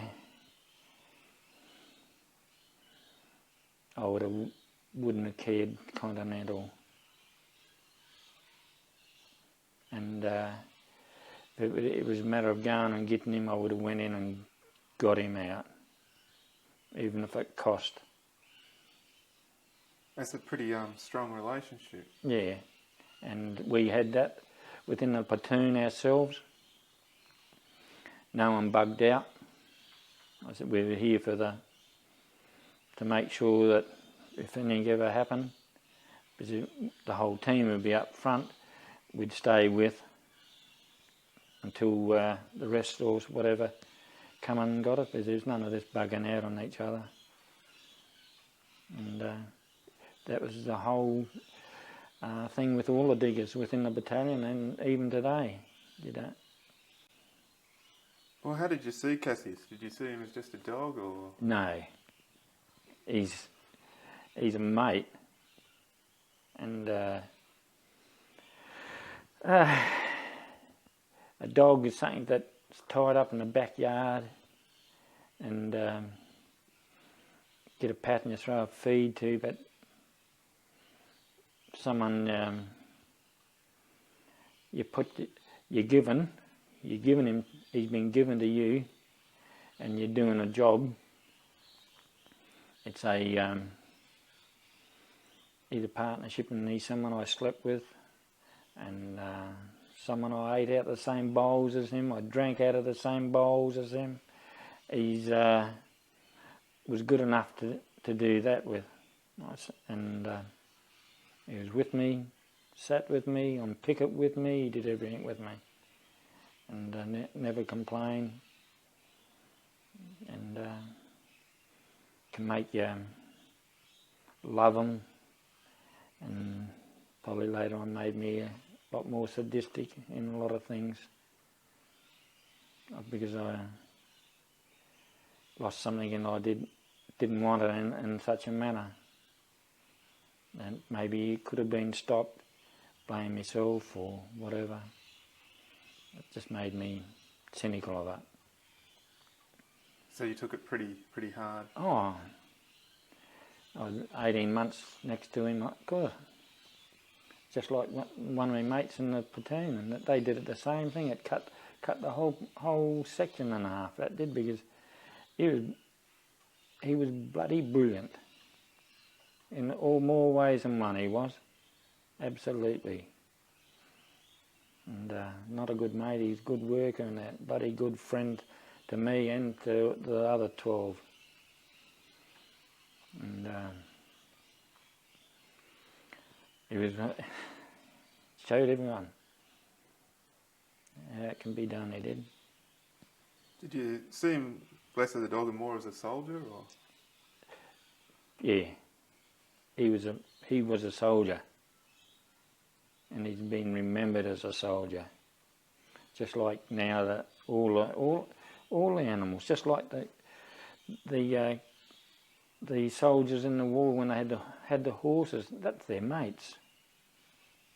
You know, those horses worked their guts out for the blokes that rode them, and you're going back to our surviving years ago of pigeons. How did we get messages of this? Pigeons saved thousands of people's lives through message carrying. You know, the country owes the animals of war hundreds and thousands of lives. Doesn't matter what they are, from all of them. The donkeys they carted for us, carted food. Some of the soldiers would have starved if they couldn't get the food because of them. This is how they got to be looked as soldiers. Soldiers live because of them. Do you relate to like that old legend of Simpson and his donkey? Yeah. Well, tell us about Cassius' personality exactly. Like, what kind of dog was he? What type of dog? Yeah, well, just describe personality, like. For Personality, he was a dog that wanted love. He had love where he come from before I got him. The people absolutely adored him. And you could say to Cassius, sit Cass, and he'd sit, and you'd say, Cass, do you love me? And he'd howl. Cass, do you really love me? He'd roll on his back and he'd just howl his head off. And he could dive in water, he'd swim underwater for 3 or 4 minutes without coming up, and we'd just sit there in awe of him. He just a quiet, loving,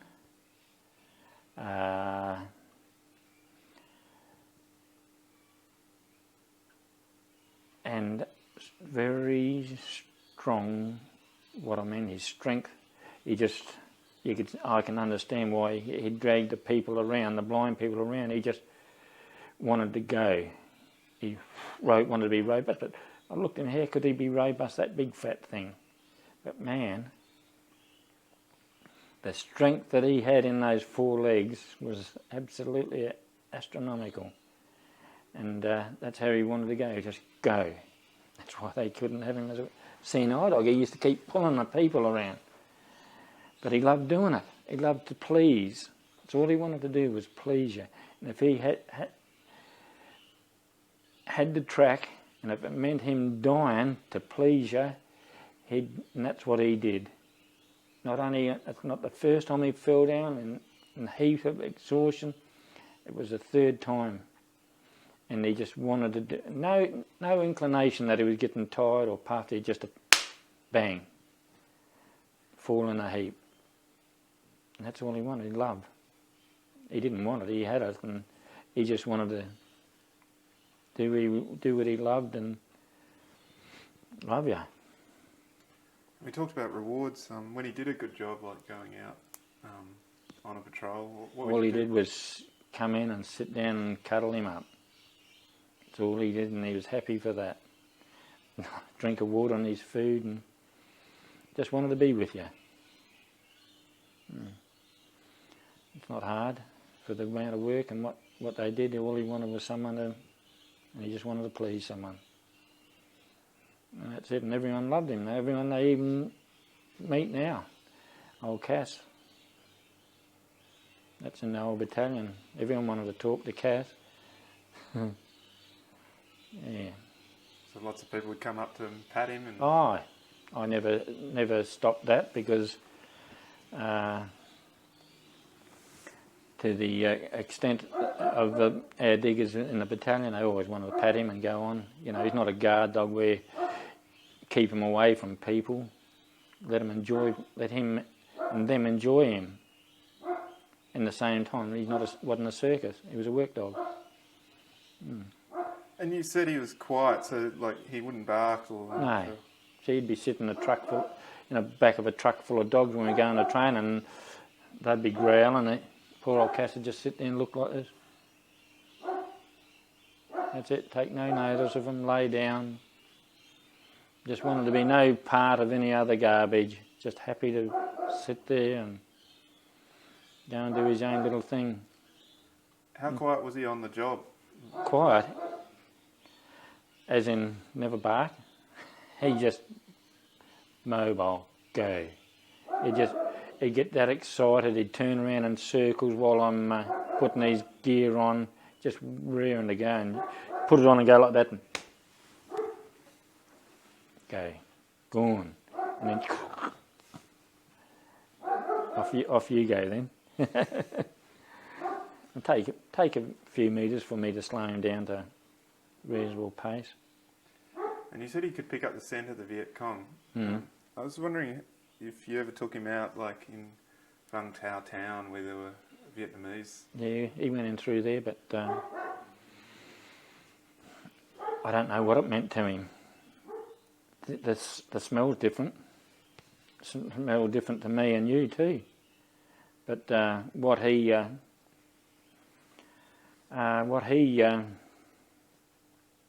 made of it, I don't know.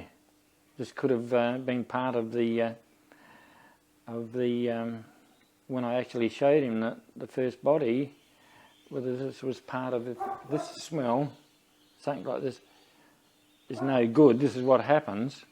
See, if I get it, smell this again, we don't know. He didn't like react or No, bark? no. He just sit there and happy to be sitting in the back of the car. Yeah. He didn't like go to the village? No reaction. He just poddled along with you. Do you think he knew about the dangers he was in? No. He would not have known. Do you think he knew about kind of the death that was going on? He could smell that, I'd say. Yeah. I wouldn't say that it didn't, but I'd say that, well, he'd smell it more than us, and he would have smelt that fear. That fear would have been pouring out of there. And the dogs, the dogs had a, dog handlers and dogs had a thing on their head in Vietnam. They wanted Aussie dogs and dog handlers. How did you know about this? We didn't know until later when we were home. And Dennis Ferguson, who come in too, Raj, after us, the first time he went, said someone went into bounty on. They had a bounty on our heads, and still wanted. He's wanted in the Ho Chi, not in Ho Chi Minh. So I can't. What's Hanoi? Up there in the War Memorial. And that's the last time I seen him. He said, don't believe. He said, there's one up there from him. I'm going on what he said, but I know that there was a bounty on our heads for us and the dogs. We were never ever told. Whether any of our others knew, you wouldn't tell a soldier anyhow. But you wouldn't go out, would you? Must make you think about things, even though you hear it. But see, we were finding things that no one else could find because they'd taken us there.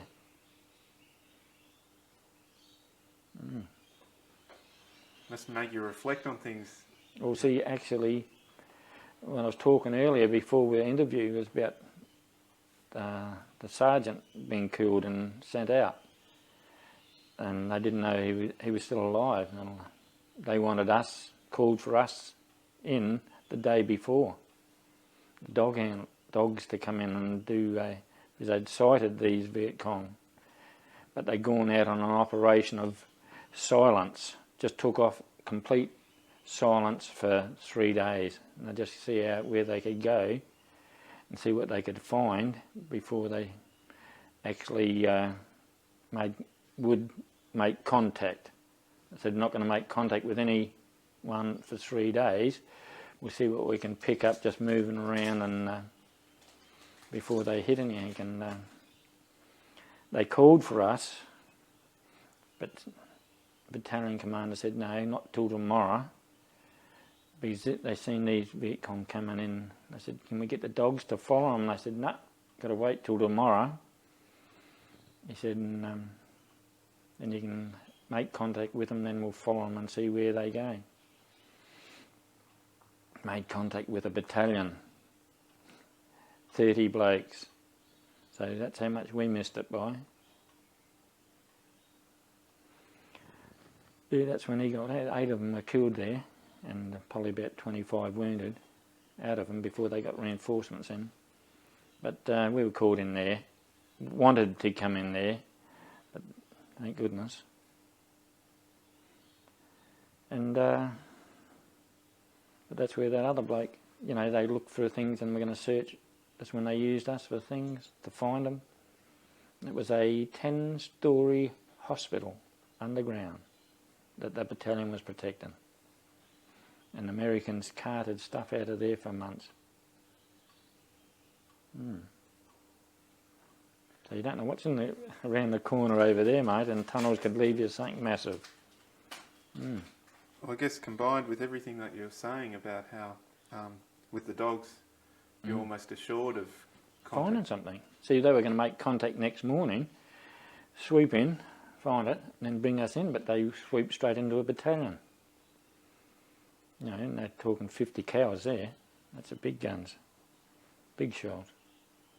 Those poor fellows walked into. That's what how they used to use us, have a contact and then call us. Well, you mentioned when you're on the job, you'd kind of almost be okay because you're concentrating on the job. Yeah. But when would the fear and the stress hit you?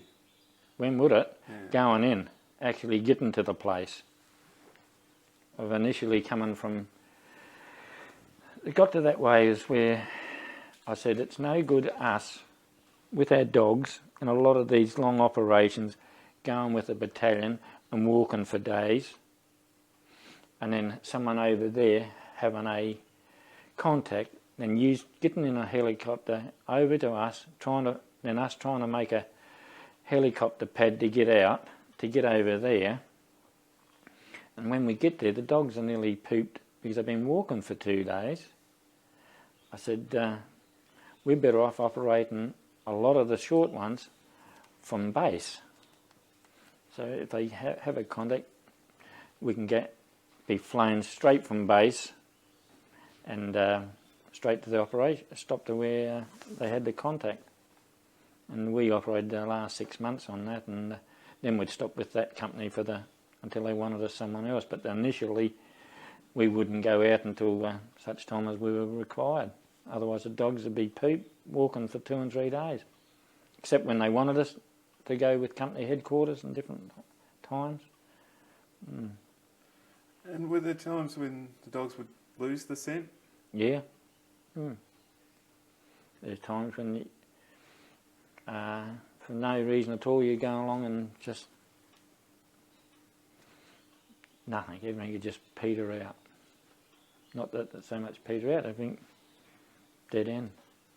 Nothing. And a lot of cases where only when you're given an operation, you give an area of operation. And 7 Battalion, this is your operation area. 2 Battalion, this is your operation area. And if you had the Americans, that's their operation area. Or you had South Vietnamese, you do sometimes we'd come to the end of our operation area. End of story. You wouldn't cross over? No, that's it. You can't go, you're going into another battalion's area. Cut. That was only common sense. Why exactly? Pardon? Why exactly? Why exactly? Why? Yeah. Because we didn't know, the battalion would have known where everyone was, but that was our operation area, and that was it. We don't go out and no one walks in. Been done. And we've done a banzai on one day. I've done a track and come straight to the clearing, and 400 yards away on the edge of a rubber plantation, seen these soldiers all walking along. So what do? Line up. Banzai. Running across this paddock, mate. We're going to get these. They're walking, probably about 50 or 60 of them. We're going to blast them up. Next thing, hit the deck. So we're all down. It was a Delta company, of our own company, Blake's. We're racing in to blow up. So this is what could happen if we went in out of our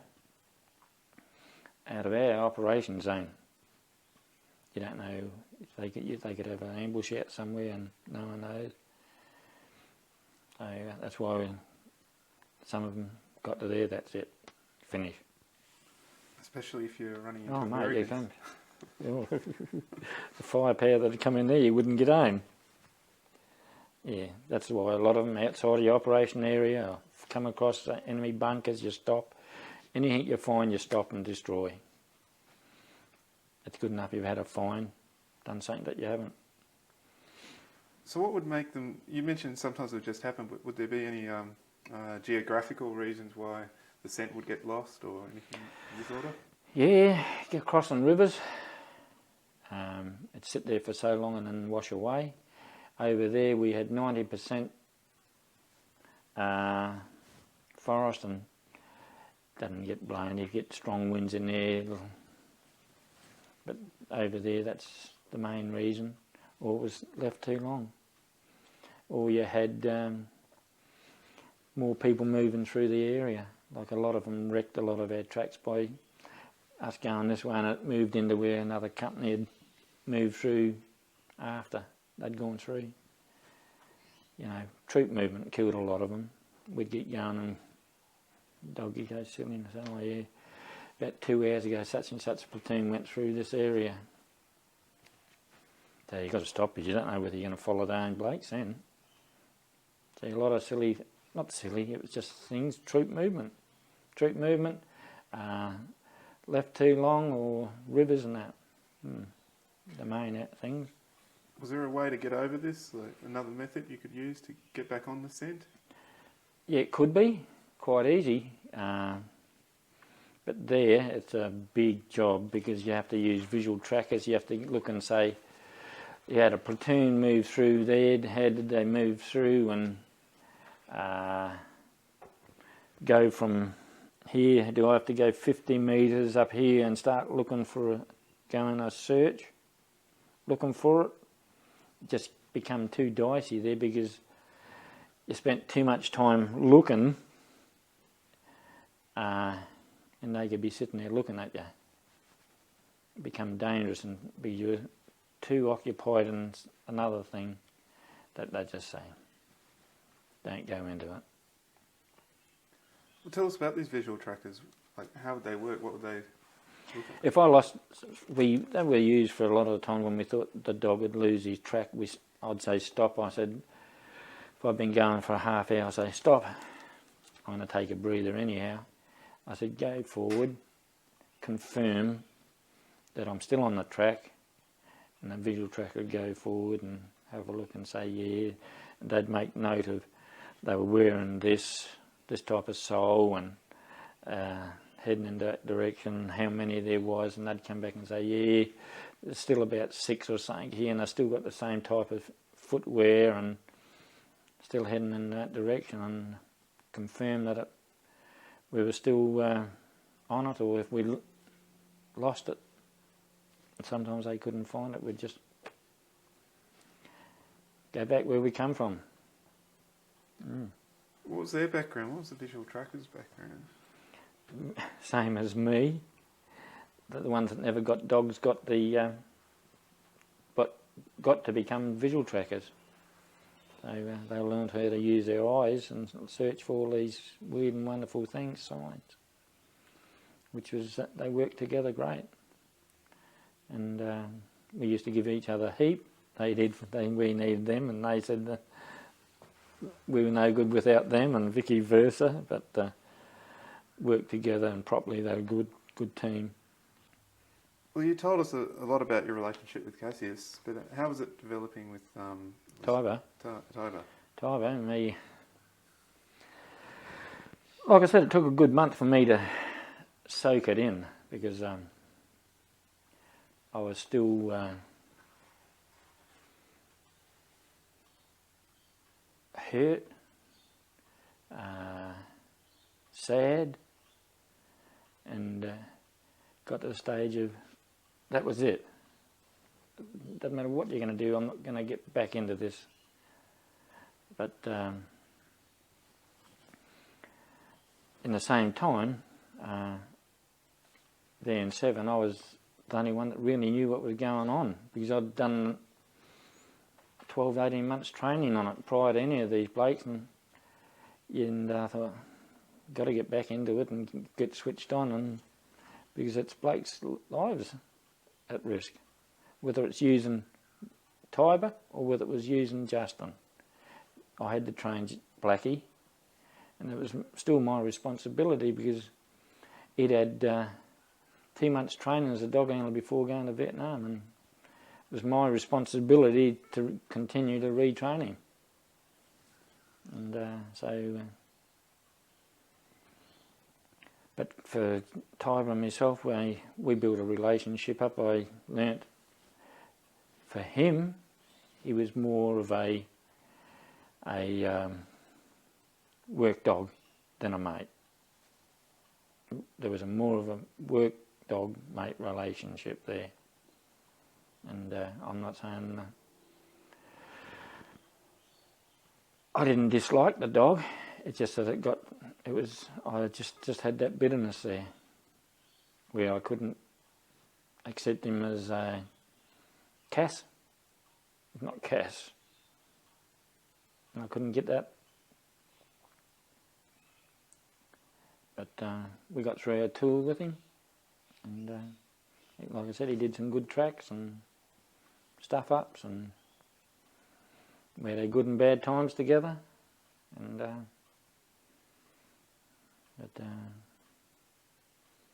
he ended up finding a home anyhow. And like I said, he's still a soldier. He didn't choose to go there. They were sent. How had Cassius got his name? Well, the whole training wing used the Roman emperor's name. Romans, all Roman names. Cassius, Caesar, Justin, Brutus, all Romans. That was their trend they were using when we went there, all Romans' names. Norm, we were going to talk about your first leave that you had in Vung. Yeah. 6 months after you went over to Vietnam. So can you tell us then who you took off with to go and leave? You said you had a sore leg, but did you go on your own or? Yeah, went down there on my own. But there's other people from other battalions and places down there on leave anyhow. Yeah. What was Vung like? It's just a little village town. It's a lot of bars and pubs and full of beggars and full of people doing nothing. Just people running around, and well, I mean running around, not literally running, just going around, or they just sit in the houses and doing nothing. Just a town of nothing, to me. And shoe shine boys and anyone doing something to get a quid off the servicemen there. And whatever it was. And at bars, or send plenty of grog, or they had bloody brothels, they had whatever anyone wanted. Well, we used to have our own bar up the top where the Americans had. Go up there and drink the Peter Babco Club. We go up there and at least we get food that we knew that we could eat, but I wasn't flashed in Chinese or anything like that. I like a steak or a hamburger, and you get all the English food up there at the American Peter Babco Club. And we drank and drank and drank and drank, and then sleep and then drink and drink and drink. And before you know it, your 5 days is up and you're back out into it again. And that's all you could do there. And no tourists, you can't go nowhere out of the town. So, Did the army give you some sex education? Give us what? Sex education? No. they told us about what was going on over there, and if you were going to have sex and all that. Those days it was use condoms. And if you didn't, well, you'd end up with venereal disease 9 times out of 10. End of story. And those that didn't use them, 3/4 of them end up with VD anyhow. But, and some of them never learnt. So what about you? Did you partake of... Yeah, but I always had, what's the name, use condom. Yeah. Were there any particular women there that you liked? I mean, no. besides just... No, whoever took your money and if you were drunk enough. No, you never ever make a relationship with them. You know, they, like I said, my first experience, well, a country boy, and we'd never taken girls out or ever had sexual relationships, you know what I mean? That we vastly didn't even know what it was. And when we were out training and that, we never had time for that. And then we went to trackers, we never worried about that unless you wanted to go up to the crossing, because we didn't have time for a relationship and that. And I was always, like I said before, we respected the girls, and we were taught that you didn't just go and abuse people, and that was the what I always grew up with. I never wouldn't take an hour out to try and use or abuse people, girls, and so I never had much sexual relationship before I went over there, and like I said, we probably about 3 or 4 times on that first one. We did, but I always used contraception or something. But a lot of them get too drunk and they forget to have them. Well, forget about it. But you know, when I first come to Vung town, they said go to a bar, go in and sit down for a beer, and then someone come along and grab you by the old fella, and you say, "Holy shit, what is this?" And you know, someone else grabbing me by the old fella. What in the hell's going on? And you'd be like, "This shit's scared." That's not, hey. Well, I bet, because you were a virgin. Is that what you're saying? You were a virgin? And the bloke's all saying, "Oh, they sell him, trying to flog you to him." And I said, "Oh no, this is crap. This is," and you're petrified by them. They'd come up and bloody some Sheila trying to kiss you, and all they wanted was bloody $20 or what off you. No one's getting my money. And then they'd come up, "Oh, mate." But I mean, even if you weren't a virgin, someone grabbing you there... Yeah, I'm terrified. But that's the type of people they were. They wanted money, and they'll get money however they wanted to survive. And that was my initial week there. I said, "Let's get out of here." But then later on, didn't matter. No, the second week of leave you had was in Hong Kong. Yeah. And how was that? Oh, brilliant. absolutely. Drank ourselves stupid, and we found a pommy bar where we used to go and drink, and wouldn't go and drink in theirs. And we went for good tours right through out to through their zoos and right out to the border towns of China and up through the mountains, and it was good. And we had our nights with the girls and that, but we were thinking, if we can't enjoy something in 5 days, so be it. But like, that wasn't the main thing. We enjoyed our trips around. We go and buy a taxi for the day. It cost you $30, and they'd take you everywhere. And spend a full day with a full tourist showing us each day different parts of Hong Kong and goodness knows what. Now, did you come back from Vietnam before your 21st? Yes, I met Quinn on my 21st. Came back? I said I met Quinn on my 21st. Oh, right. Okay, well, just before you tell us about that, how long was it your last leave in Hong Kong until you came home? About 4 months. 4 months before I came home.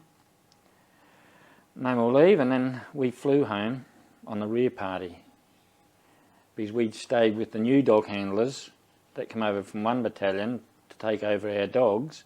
So we stayed with them and familiarised them with our dogs. Because the dog handlers come over without dogs from one way, just to take over our dogs. Now, this is when a month later Tiber took off. Yeah, he took off with the new bloke. Tatter fence was on then. And we were up there in a tatter fence with them. We came home, and one battalion come over, and they went back up to Benoit with a tatter fence. And there's plenty of noise for all that time, and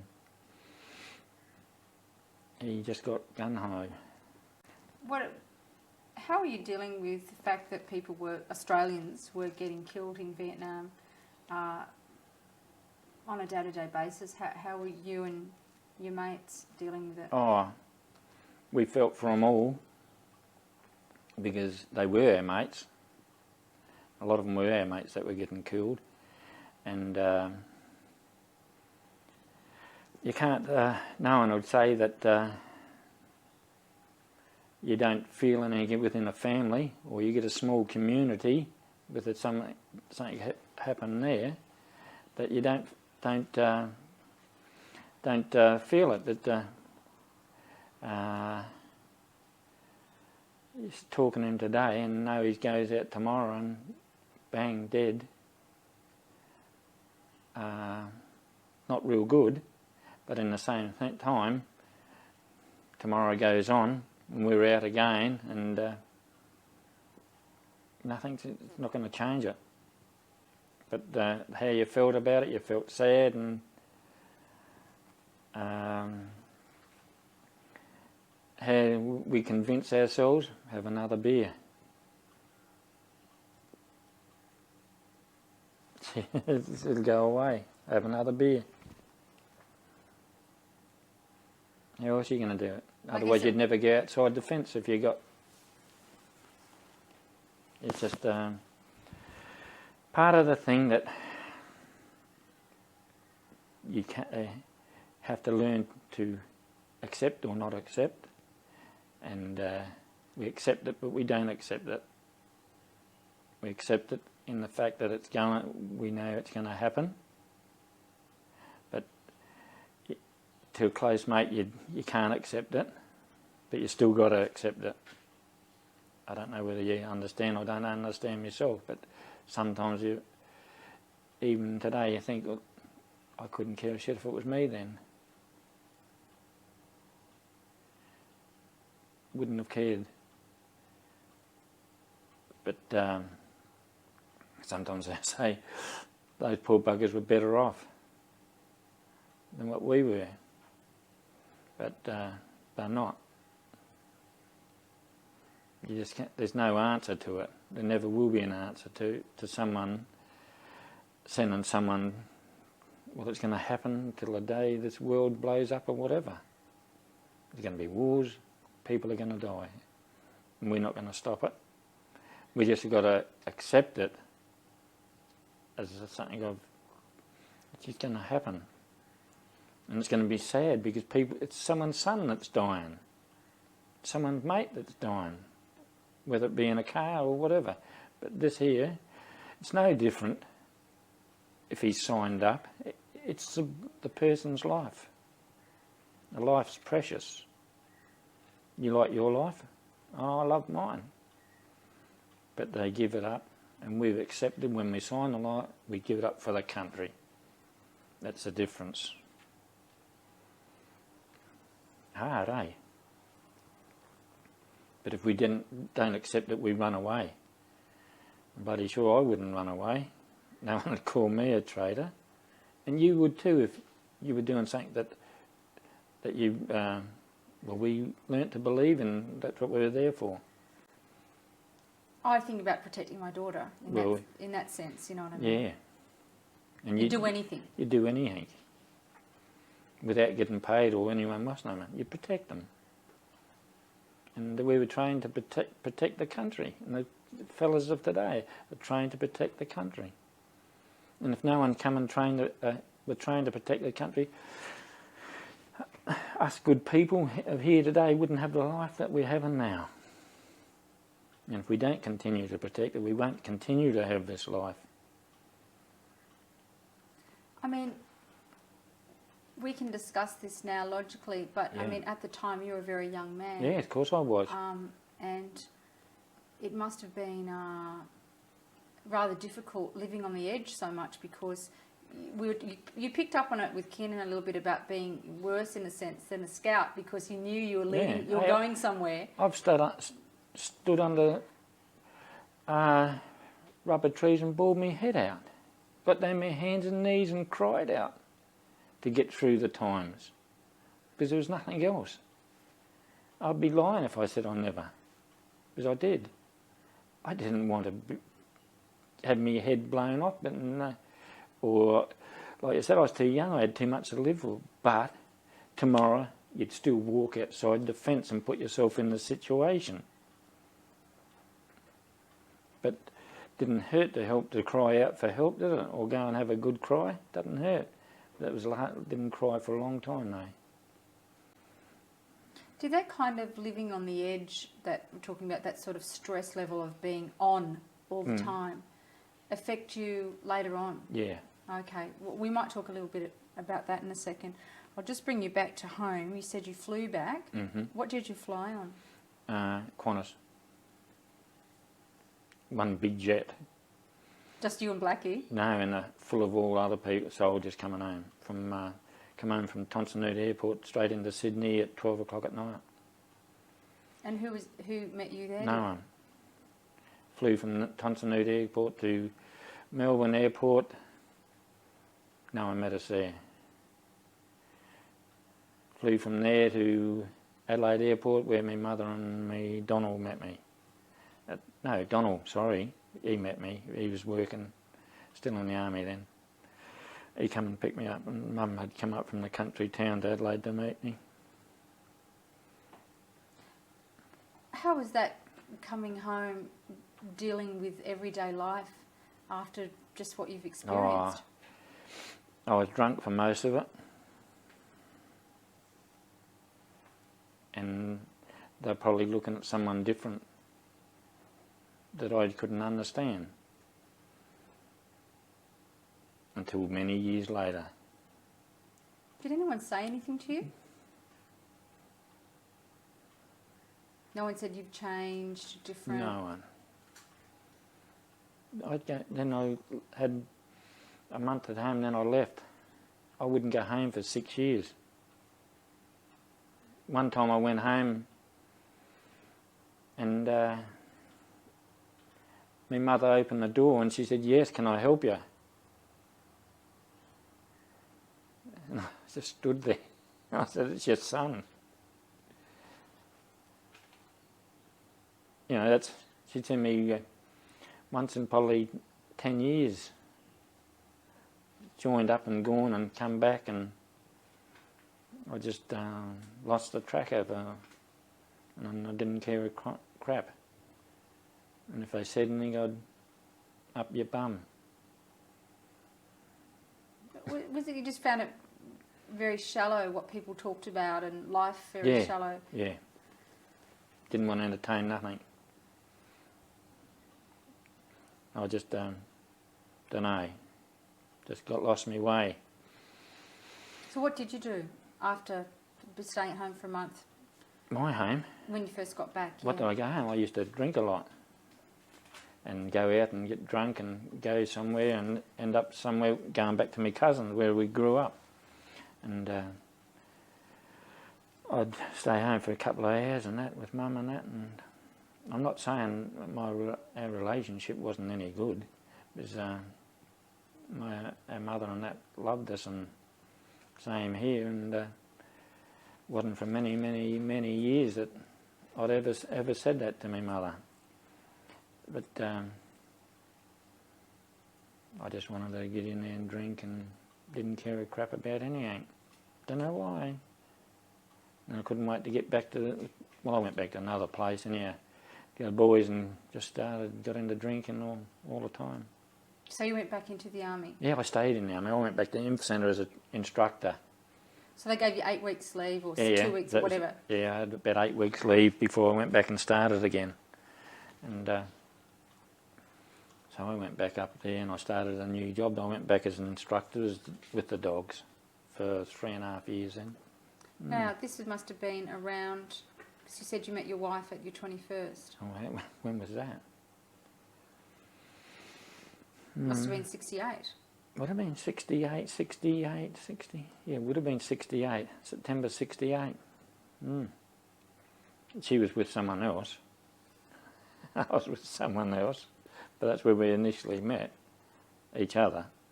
But she was going out with one of my diggers. But we used to go out and dance and same place, because we always used to go out to the same places, you know what I mean? And then the other bloke that was taking her out, he just, I didn't like the way he talked about her. You know, I never speak about women and they come back and talk crap, and I just said, I don't want to listen to crap. I said, that's bloody crap that yous are talking. Anyhow, they broke off. And my other best mate, other instructor, and his wife now become good friends. And he said, well, why don't you ask Clint out for a date? And I did. So you'd broken up with the girl? Oh, yeah, I'd broken up, yeah. A couple of months. And and that's when we met, and after that, and we've been together ever since. And so when did you get married? In January the 9th, 71. It's quite a long time in those days to know someone before you got married. Yeah. So I got out, discharged in 79. Oh, on November that year. 71? Yeah. So that would have been your 6 years? 65, yeah, 6 years I did. Okay, so the training that you were doing at Ingleburn, was it? Yes. Afterwards, I was training the dog handlers to go to Vietnam. Now, okay, so now the army had decided this works. Yeah, and they kept them right through. So they used dogs right through the war till it was finished. Did you have any dog handlers that you trained with their dogs that actually got killed over in Vietnam? No, none of them. All come home. Which was good. Very good. Very, yeah. And what happened with you dealing with being back home with your new girlfriend and everything? Was she aware of what did Corinne know about how difficult you'd found things? No, I never said much to Corinne. No, I would never talk about it. Never said nothing. Yeah, she knew I'd been there, and because Bob and everyone had been to Vietnam, she knew, but it wasn't a thing we'd sit down and talk about anything that went on over there or what we'd done or anything. They just part and parcel of our job, and we left it at that. And nothing we talked about None of us. You said that you drank quite a bit when you came Yeah. home. Was that something you kept up for a few years? Yeah. So how did you get off the booze? How did I get off it? Took me quite a number of years until it was either my family or the grog. That was the grog. Like I said, it was all I had. Then it was my wife and daughter. It was all I had because I didn't have much of a relationship with any of my family. And that was once in 6 years or whatever. Mum would always ring. I'd always ring Mum. But that was it. The others, there was nothing. Because you felt you couldn't connect with them, or you couldn't be bothered? I couldn't be bothered. Not that I couldn't connect with them, I probably didn't want to. And where was that coming from? Just I didn't don't want know. Don't know. I couldn't. If I knew, I'd tell you. But I just wanted to be where I was and didn't want nothing to worry me. No one was going to tell me what to do. So what happened? Did you decide, okay, I need to seek help? Yes. Okay. Yeah. And how did that happen? What did you do? Oh, I knew a lot of diggers, and that had served wherever, and a lot of people had got help, and I could see where they were coming from and different things. There was people that talk about Vietnam. Some of them, a lot of people would get up and say, all he ever talks about Vietnam. Not me. And I said, shut your mouth. I said, that's the way this bloke releases himself. I said, if he doesn't, I said, he'll go mad. So if you don't want to listen, just let him go on. And we had that type of blokes that I worked with in the prison, and a few Vietnam vets there in the prison up there, and quiet ones and whatever. And wasn't until later that I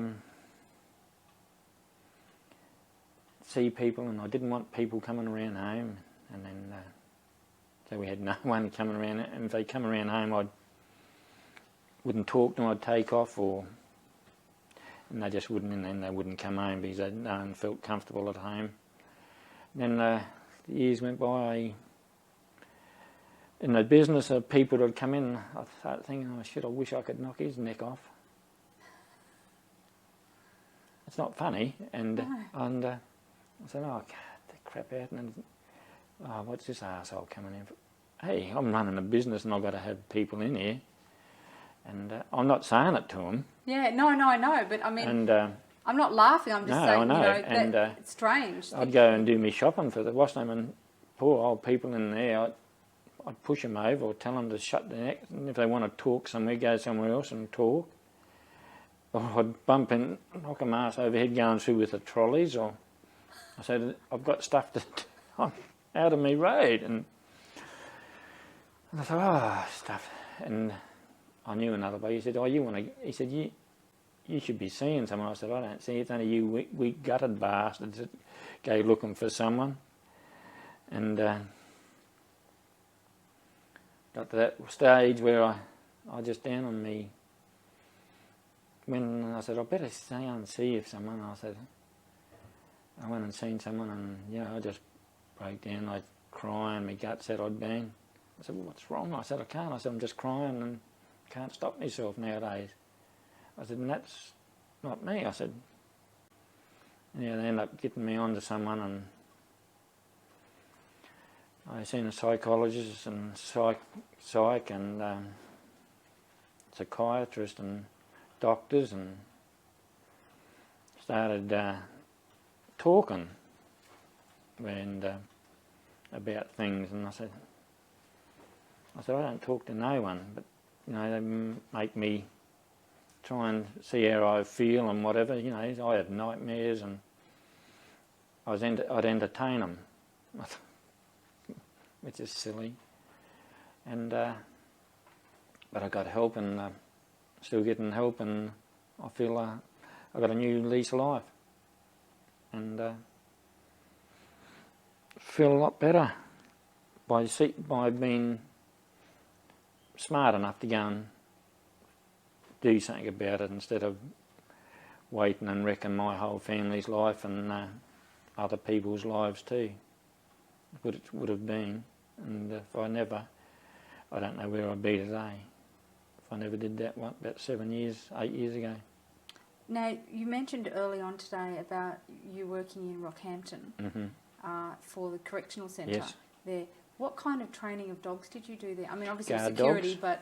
Guard dogs, we train guard dogs. And I had trained the first drug dog there and a brew dog, which the prisoners make brews, alcohol. I trained my dog to find their brews as well as drugs.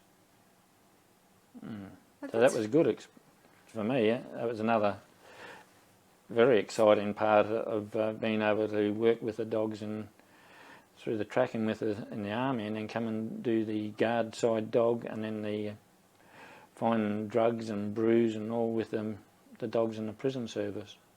Well, that would have been fascinating because now you're dealing with a different type of dog. Yeah, a shepherd, a savage dog now, instead of going from placid to something absolute savage, where you've got to be more cautious. Did you ever get bitten? No, not there. Oh, so you have been bitten? Oh, not by my own dog, a pet dog. But that was only because it got caught up, and that was only yelling out for help and bit me. But at the guard, never got bitten there. Blokes did get bitten, yeah. Now, when you say the first dog with drugs, meaning for the airport? No, for the prison. For the prison, but I mean, was this before airport dog? No, they had them. Already? Okay. Yeah, they had them. But we were using them as a versatile guard dog prison, the shepherds for all the one thing. Trying to establish ourselves as dog handlers in the prison service, where they were just getting going, and to establish yourself, try and find as many reasons why they want to keep you. So we kept on searching and dig deeper and deeper of why they want us here. We can find drugs, we can find brews. Why would you get rid of us? We had the best job in the jail. We didn't want to give that up. I mean, you would have had your hands full, though, Yeah. with drugs in jail. Oh, there wasn't that much up in the Rocky jail. There was a pretty good prison up there. And but we down the mainstream ones down here, they get a lot more down there than we had. But that's before they really got a problem in the prisons. What about now? Is there anything that, I don't know, ticks you off or puts you in a bad state of mind that you have to be aware of, because of your war service? Yes, I been made aware of different, with myself, I get pins and needles from up my spine and in my head, and my eye twitches a lot, and my leg will vibrate a bit when I know that I'm getting stressed out, and then I just turn and go and get away from the situation and don't worry, but get out of that situation where I've may it be in shopping, I don't want to be in there today, or I'm going driving somewhere, I don't want to be there, or someone comes that I don't want to be here, I'll just get out of the situation. Corinne knows, has been along with a lot of sessions with me, and she knows where I'm at, and she helps me out a lot. And like I said, I like Corinne being here, and she liked working and all that too, but all I do is walk around all day just wanting her to be here. And whether I'm put her in a situation where we are now that she's not in town or can't go, but we love it here, quiet and peaceful. And I don't know if I'm opening a can of worms here, I certainly don't intend to, but what are your feelings towards the Anzac Day marches? love it. Up until 5 years ago. Never marched, didn't want to know nothing about it. But I believe now, if we don't stand up and be counted and talk to people, kids or kids at school or wherever it is, the spirit of the Australian soldier is going to die. So it's up to us now, whether we like it or not, is to stand up and be counted. And the response we're getting from the soldiers are getting from the soldiers, sailors, airmen, whatever they are, that are getting from the Australian public on Anzac Day in the last 4 to 5 years has been something that just makes you feel proud to be part of and want to get out there and say, this is what we did it for, is all of the young kids, and we believe that we went there so the ones that are following us will have a good life and a safe life. And to see them coming in and they've taken Anzac Day by the throat, if they want to do that, we've got to learn to be able to get out there and give them something to be proud of. Maybe it had to. I know all about those figures with the Anzac Day. It's really blossomed in the last couple of years, particularly with young people being interested. I mean, under 15 years of age.